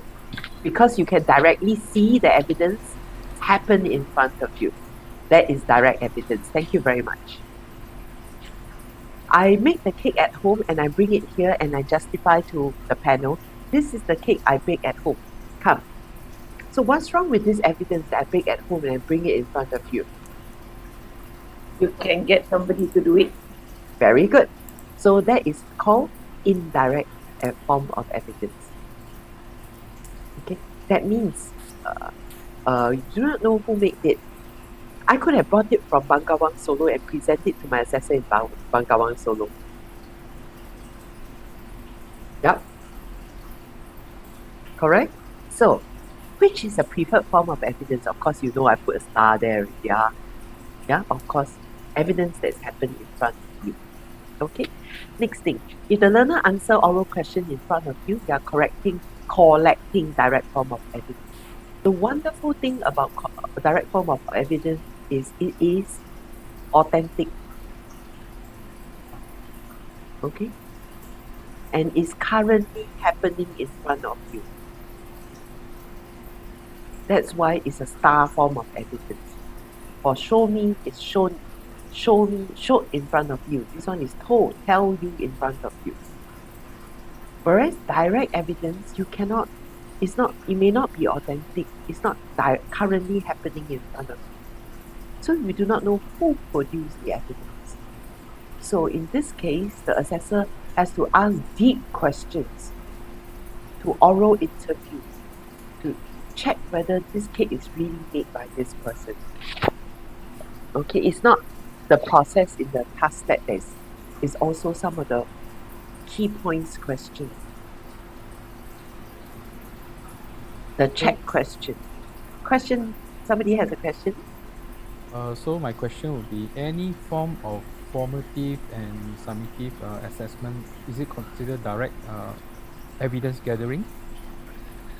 The institute who make the assessment plan has to make a decision whether they want to have direct evidence or indirect evidence or supplementary evidence. But of course, an institute who decides the assessment method would definitely want to choose the direct form of evidence because it's the best form of evidence, because it's authentic, you know, it's directly with the learner. The only thing you have to check the learner IC to make sure he's the right person and not another person coming for his assessment. And it's also currently happening in front of you. Yeah, so in a nutshell, is any form of live demonstration, it could be role play, or anything could be just direct assessment. Very good. So for show me evidence, there's usually only two. Okay, it's role play and oral questions. Unless it's cognition, so it's like your workplace learning plan, coaching plan. They can drop by written assignment or written test in front of you. But your WA2 and WA3 and your WA4, you realize that it takes so long to write. It's very difficult to have a direct form of evidence. So that's why it is known as we collected indirect form of evidence. Do you know that? Do you know that for your written assignment for M1, M3, and M4, they are all indirect evidence? Why is your assignment indirect evidence? Because you didn't write in front of the assessor. Right? You present your final WA, you upload into Canvas and assess on that day itself. Yeah? Yeah? So for module 5, you realize there are 14 oral questions you have to answer. Module 5, everyone have to answer 14 oral questions because it is a group project work as well, done before the assessment. So they use the 14 questions to authenticate the person competency together with the project work. 14 oral questions is asked in module 5, the one that we completed, because your assignment is not done directly in front of your trainer and assessor. Yeah? Yeah? And if you use oral questions to assess skills, skills cannot be used oral question like tapake, right? You cannot make a coffee use oral question. Something is very wrong. Right? You have to recover using show me evidence itself. Okay. Does that answer your question, Damien?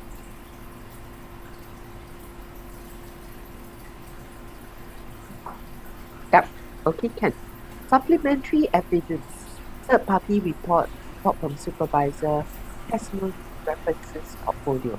This one, other than such example, there's also a lapse in time. It's usually about 6 months later, 1 year later. You know, there's always a definitely not very current. Yeah? Not very current. 3 months later, 6 months later, type of nature is all supplementary report. Of course, in terms of currency and authenticness is not so real because the person, the supervisor or the person who produced the third party report could be your husband's best friend, etc. So that's why for supplementary is only supplementary evidence. Most assessments will not use supplementary evidence. If they do, they need to have a in-depth oral interview with an interview panel. Again, to authenticate their prior project and work itself. Okay, so forms of evidence is a very powerful tool for you to determine the quality of your evidence. Are they good enough? Yeah? Good. So forms of evidence. Next piece will be types of evidence. Show me and tell me. You heard so much from me. So knowledge evidence is tell me evidence. Show me evidence could be process or product. Okay. Process evidence is your task step from step 1 to step 10. Detailed process. Your product evidence is the final product. How do you describe the product? Okay, so I have an example here to best illustrate this. This one, is it the making step 1 to step 10 of making coffee? Is it process evidence or product evidence? Process. So this picture is process evidence. So step 1 to step 10 you must see. But when you finish making the coffee, and you look at the coffee and taste this, you are measuring process or product evidence. Product evidence here, correct? Okay. So what do you measure for final product evidence class? Knowledge. No, knowledge evidence is not product evidence. What do you measure for this cup of coffee? The final product they must produce. How do you measure this? Skill. Skill. Skill is here. Oh. You have to tell me more about the skill. This is your process. This is your product. Both are skills. But how do you quantify a coffee that a barista has made in product evidence? Think of quantitative and qualitative. Give me an example. Is it tasty or delicious? Tasty or delicious. So what happened is they can compare with a trainer sample versus, okay, and then with the trainer sample, they will taste. And the taste, they will compare. Okay, that's one way. What other way can you qualify a product evidence? Properly set up, like spoon, how you arrange the Okay, the setup based on sample, based on OI, organization SOP. Agree. What else? Quantitative and qualitative. How do you measure a cup of latte, ladies and gentlemen? Hello? This class got no coffee drinker. If the latte is to the amount that you want. Very good. So, is it 10 ml or 20 ml? No, 10 ml too little. Maybe 80 ml, small, medium, or grande, right? 120 ml or 500 ml. Yeah, something like that. So, you're measuring the volume, right? Volume. Okay, what else can you measure? Okay. Volume is one measurement. What else? Anyone is buying. Huh? Anyone is buying. Anyone is buying is not a skills measurement. Oh, you thought it was skills. Alright. Yeah. I'm still in assessment. I've not changed my topic yet. I think some barista you can measure from the image from that coffee, right? Like complexity of the coffee or something. Okay, so the diagram, I call it the diagram on the coffee. Okay, does it match the SOP? SOP. Okay. So when a trainer produce a cup of coffee, they can compare the taste, the fragrance, the aroma, the volume. Okay. They can actually, but they don't have to measure the final product. If they want to see whether this person scooped the correct amount of coffee, okay, potentially after step 1, give me a moment, let me clean this off first. After step 1, they have to scoop the coffee, right? How much coffee that goes in, right? Okay. After they do that, right, the trainer can do a snapshot of the coffee to see whether they do half full, 75% full, or whole full, whether it meet the SOP. Yeah, you can have interim product evidence. You don't have to wait until the end to taste the coffee. So if this one they need 5% mocha, or whatever, they can actually measure at the beginning.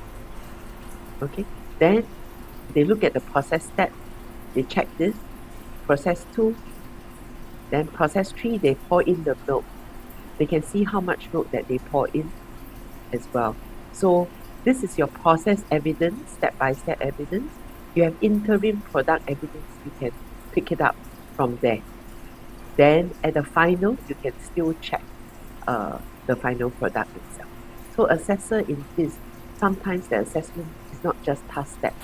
They have to do the key points check the key points. In task step 1, did they measure the amount of coffee correctly? Is it 5 ml or whatever? 1 scoop or half a scoop? You know, in coffee bean, you really see how the amount of scoop, whether it's a heat or it's a flat, they will even inside your key points, they will pen it in. And all the key points are actually in your assessment criteria as well. Yeah? Then sometimes at the end, they have a time standard. You make the coffee in based on the company SOP in 5 minutes for 1 cup, take for example. Time standard could be also a measurable final product standard. Okay. Another example of show me, tell me.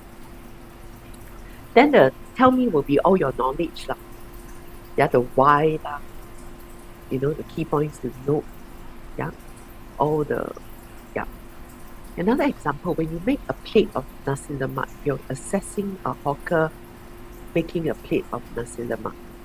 The process will be what? What will be the process?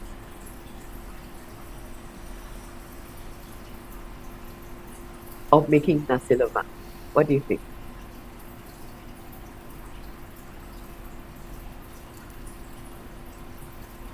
Hello, my M4 expert. Get the ingredients ready. Part by part, the ingredients ready, then you put them together on the same plate. Correct? Correct? Yes.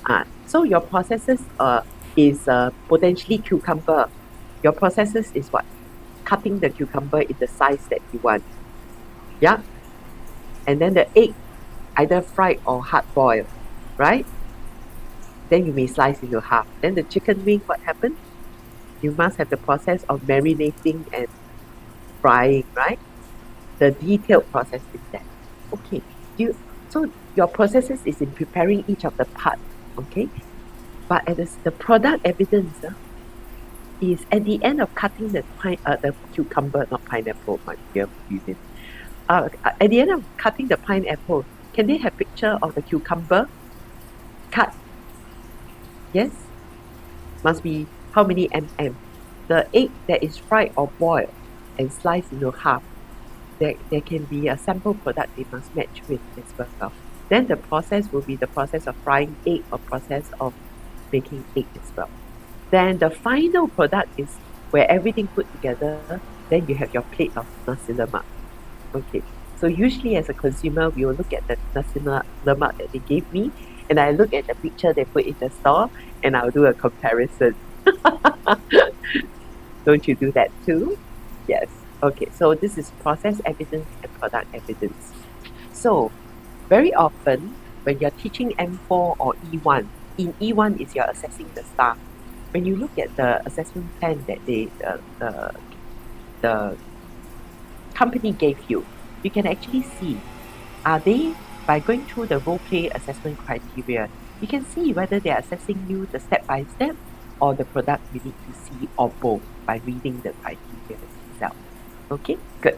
Process evidence, product evidence, types of evidence. The other one is form of evidence. So, now, the theory now. As an assessor, you must collect valid evidence. The evidence that you collected from the candidate must be matched on the assessment criteria using the correct assessment checklist. This is collecting valid evidence. Okay, you must cover the skill. If the assessment plan requires you to cover the skills and the knowledge, when you collect the evidence from the learner, you must match it on the assessment criteria on the accurate assessment checklist. Is it the role play checklist or the oral question checklist they're using to collect the evidence? If you are collecting the evidence using the assessment criteria in the checklist, of course you're collecting valid evidence. Because at the beginning, you have already checked whether the criteria matches the company SOP. Second one, if the candidate did not show enough evidence, do you think the result is competent or not yet competent? What do you think?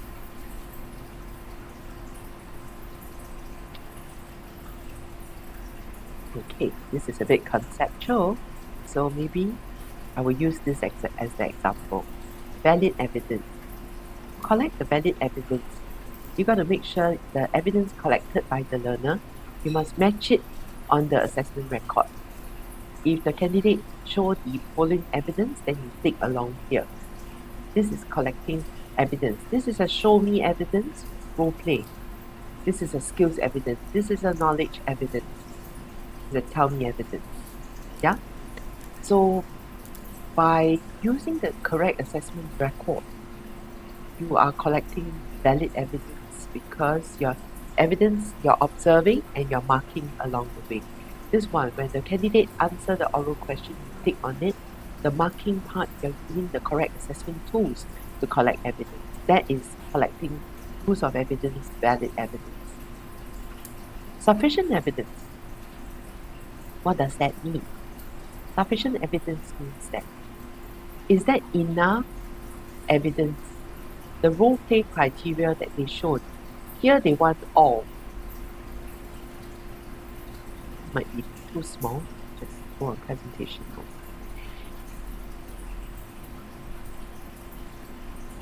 Is there enough evidence to justify the candidate is competent? Enough evidence over here for ability statement 1. They need all. Did the candidate show all evidence?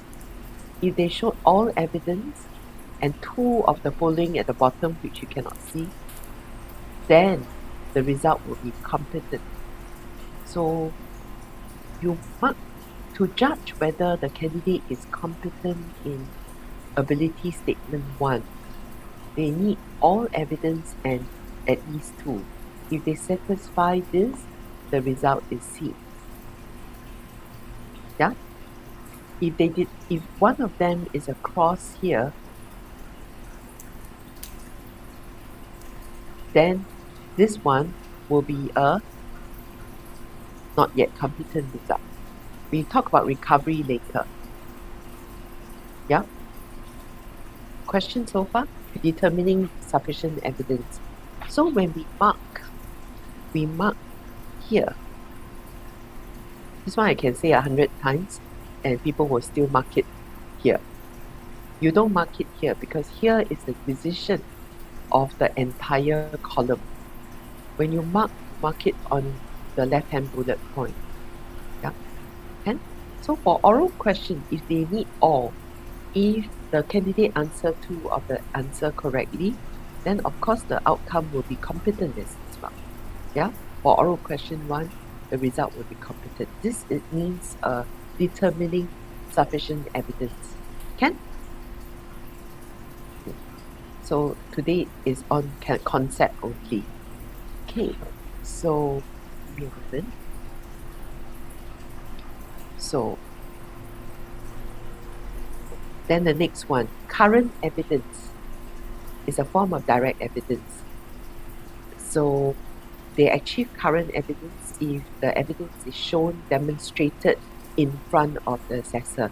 That is current evidence that is collected. So it's authentic and current. And if it is not current, they are required to, the assessor will have to interview them. Yeah. Authentic evidence. There are 2 points. Authentic evidence must be current evidence. So your role play and oral questions are actually current evidence. So they are both current and authentic because role play and oral question, the evidence is shown in front of the assessor and it also shown that it is the candidate's work. However, you didn't know whether this candidate is the original person coming for assessment. That is why at the start of the assessment, what do you have to do? The briefing candidate, what do you have to do?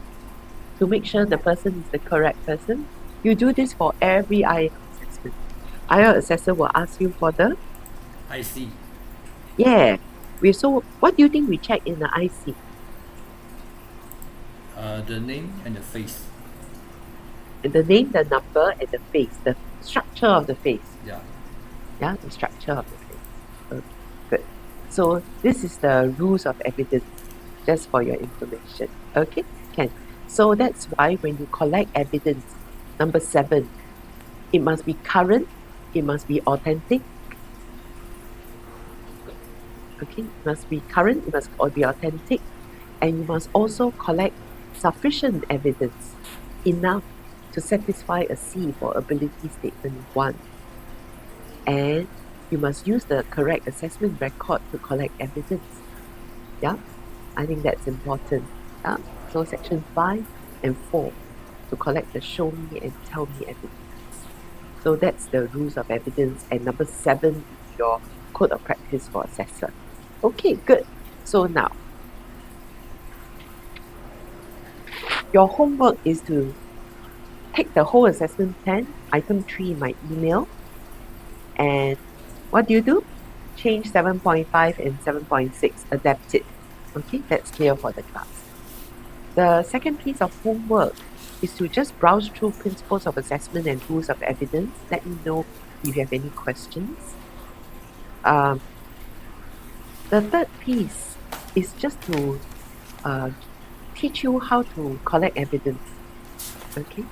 Let me select the correct platform first.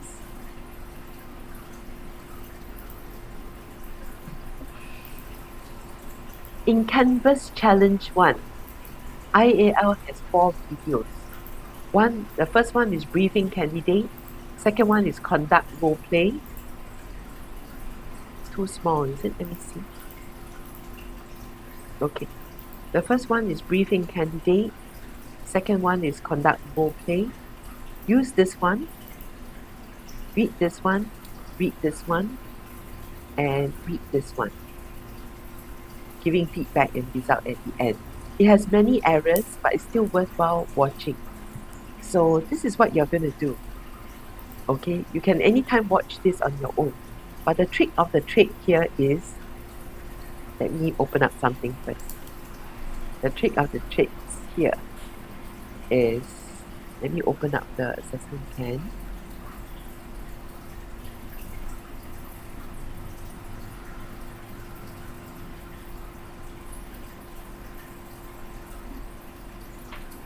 Where is my assessment plan?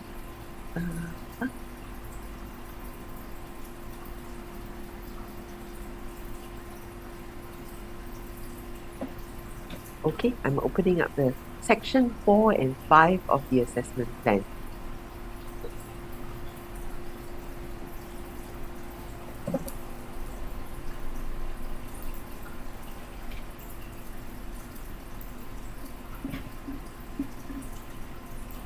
Okay, this is what you're going to do. This is your assessment plan, section 4 and section 5.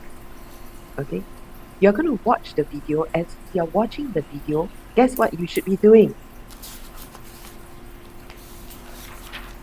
What do you think you should be doing when you're watching the video? What do you think? Watch the video, save it as a trial practice copy. Okay, and then put a tick. Observe during the role play. Did the sales associate approach, greet, and say welcome to LiveSmart, or didn't do that? Okay. Tick, cross. And then, did he do this? Professional, polite, friendly. Was he clear? Was he confident? Did he use open question as close-ended? If he did put open question, type it here. Put down close-ended here. If he didn't say welcome to LiveSmart, put down did not say welcome to LiveSmart. Say only good morning, good afternoon. Then at the end, make a decision whether the candidate is C or NYC. Yeah, try it out before the Saturday. You're going to go to a classroom and all of us going to validate our answer for this. Because you're going to use this assessment plan to assess me. You know, where are you going to find the practice? The practice is in that video in IAL. Yeah? My learners love it because suddenly it's an enforced way for you to meet all the criteria and understand what it means, whether the candidate did or did not meet the criteria. Okay, so I seize every opportunity for my learners to have a fair chance of learning. Yeah? So this is a good way. My colleague actually produced this video with mistakes. So you'll be surprised, although the result to the candidate in the fourth video is competent, you should not be surprised. The result should not be competent at all. Yeah? Because I already told you we make a lot of mistakes. So, ability statement 1. If he meet this, at least 2 of this, they will get a clear because they want all and at least 2. Then, ability statement 1, the result will be competent. So, what do we put in the remarks column? Rule number 1. Don't copy the word here and put it here. Don't waste time. We are not here to give you writing lessons. Okay, if the word is mentioned here, you tick. But the open question, you cannot differentiate it. This is where you jot down the open question and the closed question. Yeah, and you only record evidence that you didn't show. Okay, can? And you just go through it for role play. So remember, this is the role play. Okay, 2 pages, 2.5 pages. Oral questions. Okay. And you are going to then reflect to me on next Saturday. What do you think of an assessor who gave a competence where the candidate did not produce the evidence? Which code of practice was affected? Which rules of evidence is affected? And what do you think of an assessor who didn't ask the question from the assessment plan but created her own question to ask the learner?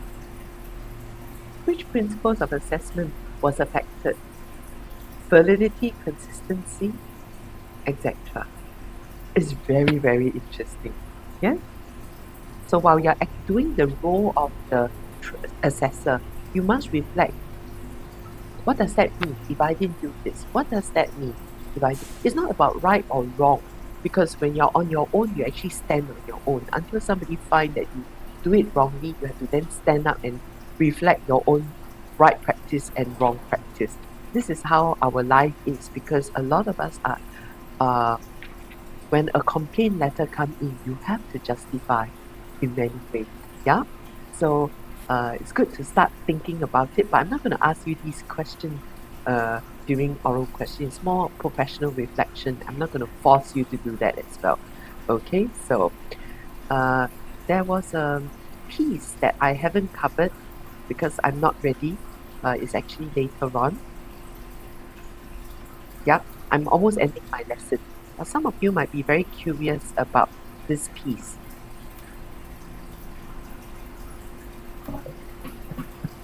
The entire deck of slides actually guided you how to observe and collect evidence.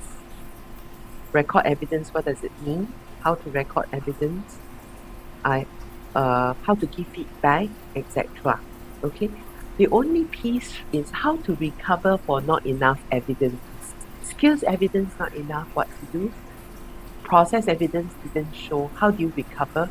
Product evidence the candidate did not show, how do you recover? Knowledge evidence not shown, how to recover. I borrowed this tagline from, you know who? We have a Singapore film producer called Jack Neo. He had a show called Money Not Enough. Okay, so I borrowed that. Skills evidence not enough. Okay. Knowledge evidence not enough. Okay, I borrowed his copyright is from him. So I use that. Just read on it, and if you have any questions, you can learn how to go about doing that. Okay, so I end my lesson now, and I'll stop for a while to see if you have any questions.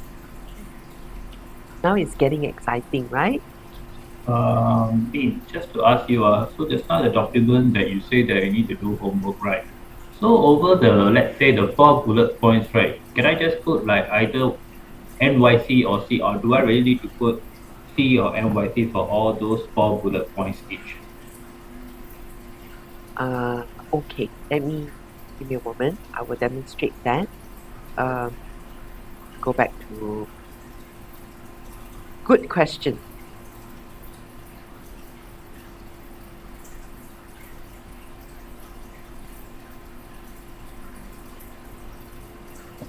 Okay, so this is what it means. Let me do it at present. Maybe there's only one only lah. For all the Yes. bullet points, there's only either is NYC or C. Yes, why? Maybe Yeah? that- Because this assessment under WSQ, they are all using ability statement. Remember? Yep. Show me our ability statement. So for A1 to be competent, they say what is sufficient. This must be all this. All makes sense. Okay. Then this C means A1 is competent. Okay, then what about K1? K don't care. Okay. Because this is a show me evidence. In WSQ, knowledge is only underpin the performance. It's very amazing. Even your knowledge, you realize this is your oral questions. Yeah, and clear the thing. Good question, Rakesh. This is an oral question. You see, even in the oral question, they dominate it by combining it with A1 as well. Okay, but there's another document here. Let me show you. Your final assessment record, you realize, is also dominated by A1, and I think they have the K underneath. Yeah, and then this is your show me method. This is your tell me method. This is the overall assessment result. So if this is NYC, this is C, overall result for A3 is still NYC. Yeah, this is, yeah, that is why this module is very important for WSQ assessors. And the notes that I have, I would suggest you all download it because that will give you some recall as you progresses into real life assessment. Some of you may not be doing assessment now, some point you will have. And WSQ is really rigorous about it. In my email to you, I actually have a skills observation checklist that's pretty detailed, mapping very closely to the assessment requirements. Okay, you can see briefing candidate what's needed, conduct what's needed. But the most important part is this part, giving feedback and result to the candidate. This piece is almost telling you my entire assessment criteria. Invite learner to reflect on the performance. How did you perform? Let them share. Then tell them the areas done well. Tell them the areas of performance gap. Provide guidance.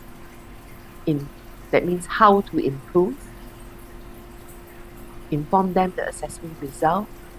Inform them the right and process of appeal. Because all of you, I will perform not yet competent. Then complete signature. Thank the learner for coming. Yeah. So potentially for the conduct of assessment, I will demonstrate not yet competent in role play, not in oral questions. Yeah, I will demonstrate not yet competent in role play. And don't worry, once you at least practice once or twice of observing the video, you can't go wrong. Okay, you can't go wrong. Yeah, it's not a difficult assessment. Yeah, but you need to try the practice out. And this checklist itself, in coaching, I will give you detailed feedback on things that are missing. Yeah, so this is the part that learners don't do well. Okay, giving feedback, the observing and recording is also very weak learners. Okay, but my students tend to do well because I actually cut and paste everything and put in front of you. Yeah, the only thing is your own learning and practice. I can't shortchange learning for you. Yeah. Yes. I actually suggested this format for a few of my trainers, my colleagues, and they find it very useful. Yeah, instead of just talking, oh, you need to mark here, you need to mark there, give people a template and guide from there. And I also taught my colleagues, use the video, get the learner to practice. They will know the criteria, somewhat understand. Don't worry. Okay? Okay. Okay, so today I owe you another 10 minutes. This is bad. Oh. Thank you. So any questions? If you need changes in the time slot, you text me directly and I'll work with you. Ken?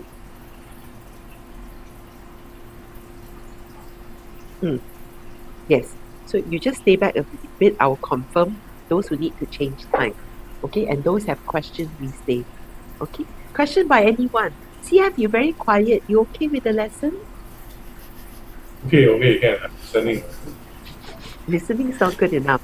You realize by now, right? ACLP is about doing, yeah? Okay. I got a feeling my lesson is recorded. Yes, okay, but it's okay, not to worry. Just don't put it in WhatsApp, that's all. Because IL will come after you. But for your internal consumption, this is fine. Okay, I'm one of the rare trainers. I'll give you my whole deck of slides. Okay. Min, the other time you asked me and Marcus whether we can change our time to like the 6:30 and 7:30, right? Yes. Marcus, so you okay with it? I already confirmed already, so it's Ken already. Okay, Ken. So what happened is near the coaching date we will confirm the time again. But currently it is met here. Okay, Ken. Yes. All Ken, right, thank you. Good. Very good. Thank you. So good night, everyone. Have a great weekend. I got no training tomorrow, you know. I'm so happy. So I'm going to rest as well. Happy National Day.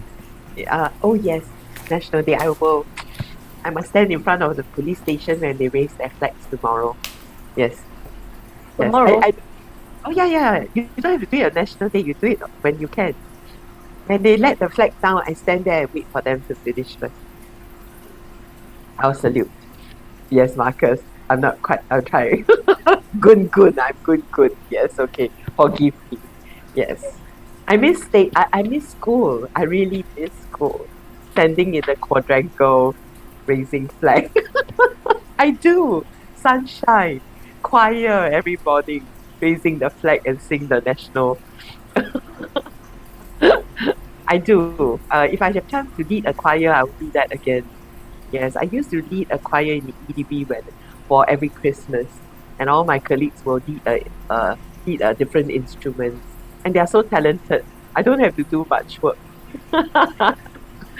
Yes, but now COVID, no karaoke, no. I don't karaoke, but no choir for the both. Yes, we can sing in our toilet. Then that's our choir. Yeah. Okay, good. So the schedule is okay. Let me just see. Nolissa, Key, you might come at 7:45. Key, can you come at 7:45? Hey, but I thought 7:45. I can. No problem. Can. What I plan to do is to move Nolissa a bit up, if you don't mind, with her permission. Then I think this is quite nice. And then I will ask you to come. If I ask you to come at about 3:30. Oh, in that case, I may not need Bella to come so early. Yeah. I can still keep Bella at Bella. If I keep you at 5:30, is it fine? Or 6? I keep you at 6. Yeah. 5:30 maybe. PM. It doesn't matter. What time would you like? Okay, 5:30. Yes, instead of 5, and then because I've one less, so 5:30 to 6:30. Joel will be 6:45. 7:45. Key, you come at 8 p.m. Okay. Hey. Now, Lisa, if you come at 4 p.m., I think that will be. Lisa. If she can, she okay. That will be nice.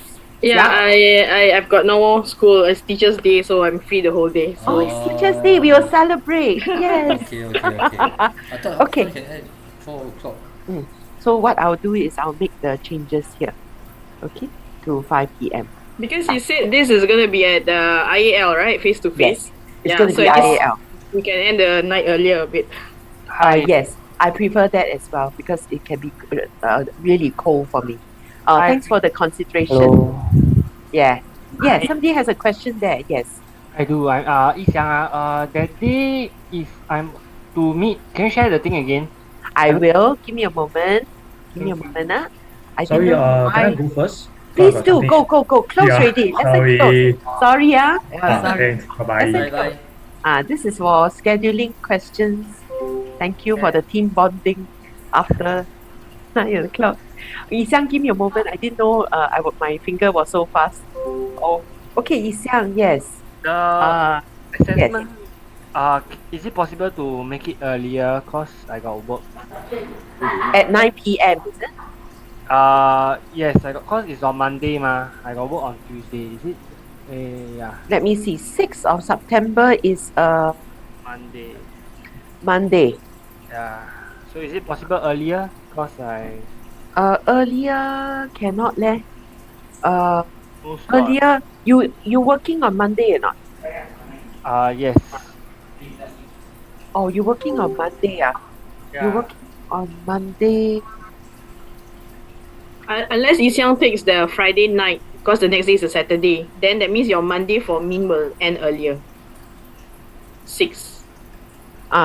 Because whether Yi Xiang takes here or here, Yeah. gonna be still 9 o'clock. Yeah, it's just that it's a Friday, so if next day he's not working, it's a Saturday. But if he takes a Monday, the next Tuesday he's working. Yeah. I'll let you decide, Yi Xiang. Okay. Yeah. So. You prefer 3rd of September? Yeah. 3rd of September lah. 3rd of September, huh? Can? Then you start at 9 lah. I will adjust this timing a bit before the 14th. Yes. Thanks for I'll adjust this timing. So Yi Xiang, I'll take you out from here with your permission. I'll snapshot a photograph to the class first. Is that okay? Yeah, sure. Thanks. Thank you. I see you. Bye bye. Thank you for the change. Thank you. Yeah, Bye. yeah, thank you. Lisa, if I bring you at 3:30, would you mind? Yes, I'm fine with that as well. Okay, because Yes. that gives me a bit of flexibility. Yeah, Yeah, and move sure. Yi Xiang a bit earlier. Okay, I'll do this later. Sure. Oh, good. Right. Thank you so much. Thank you. Bye. Bye. Bye bye.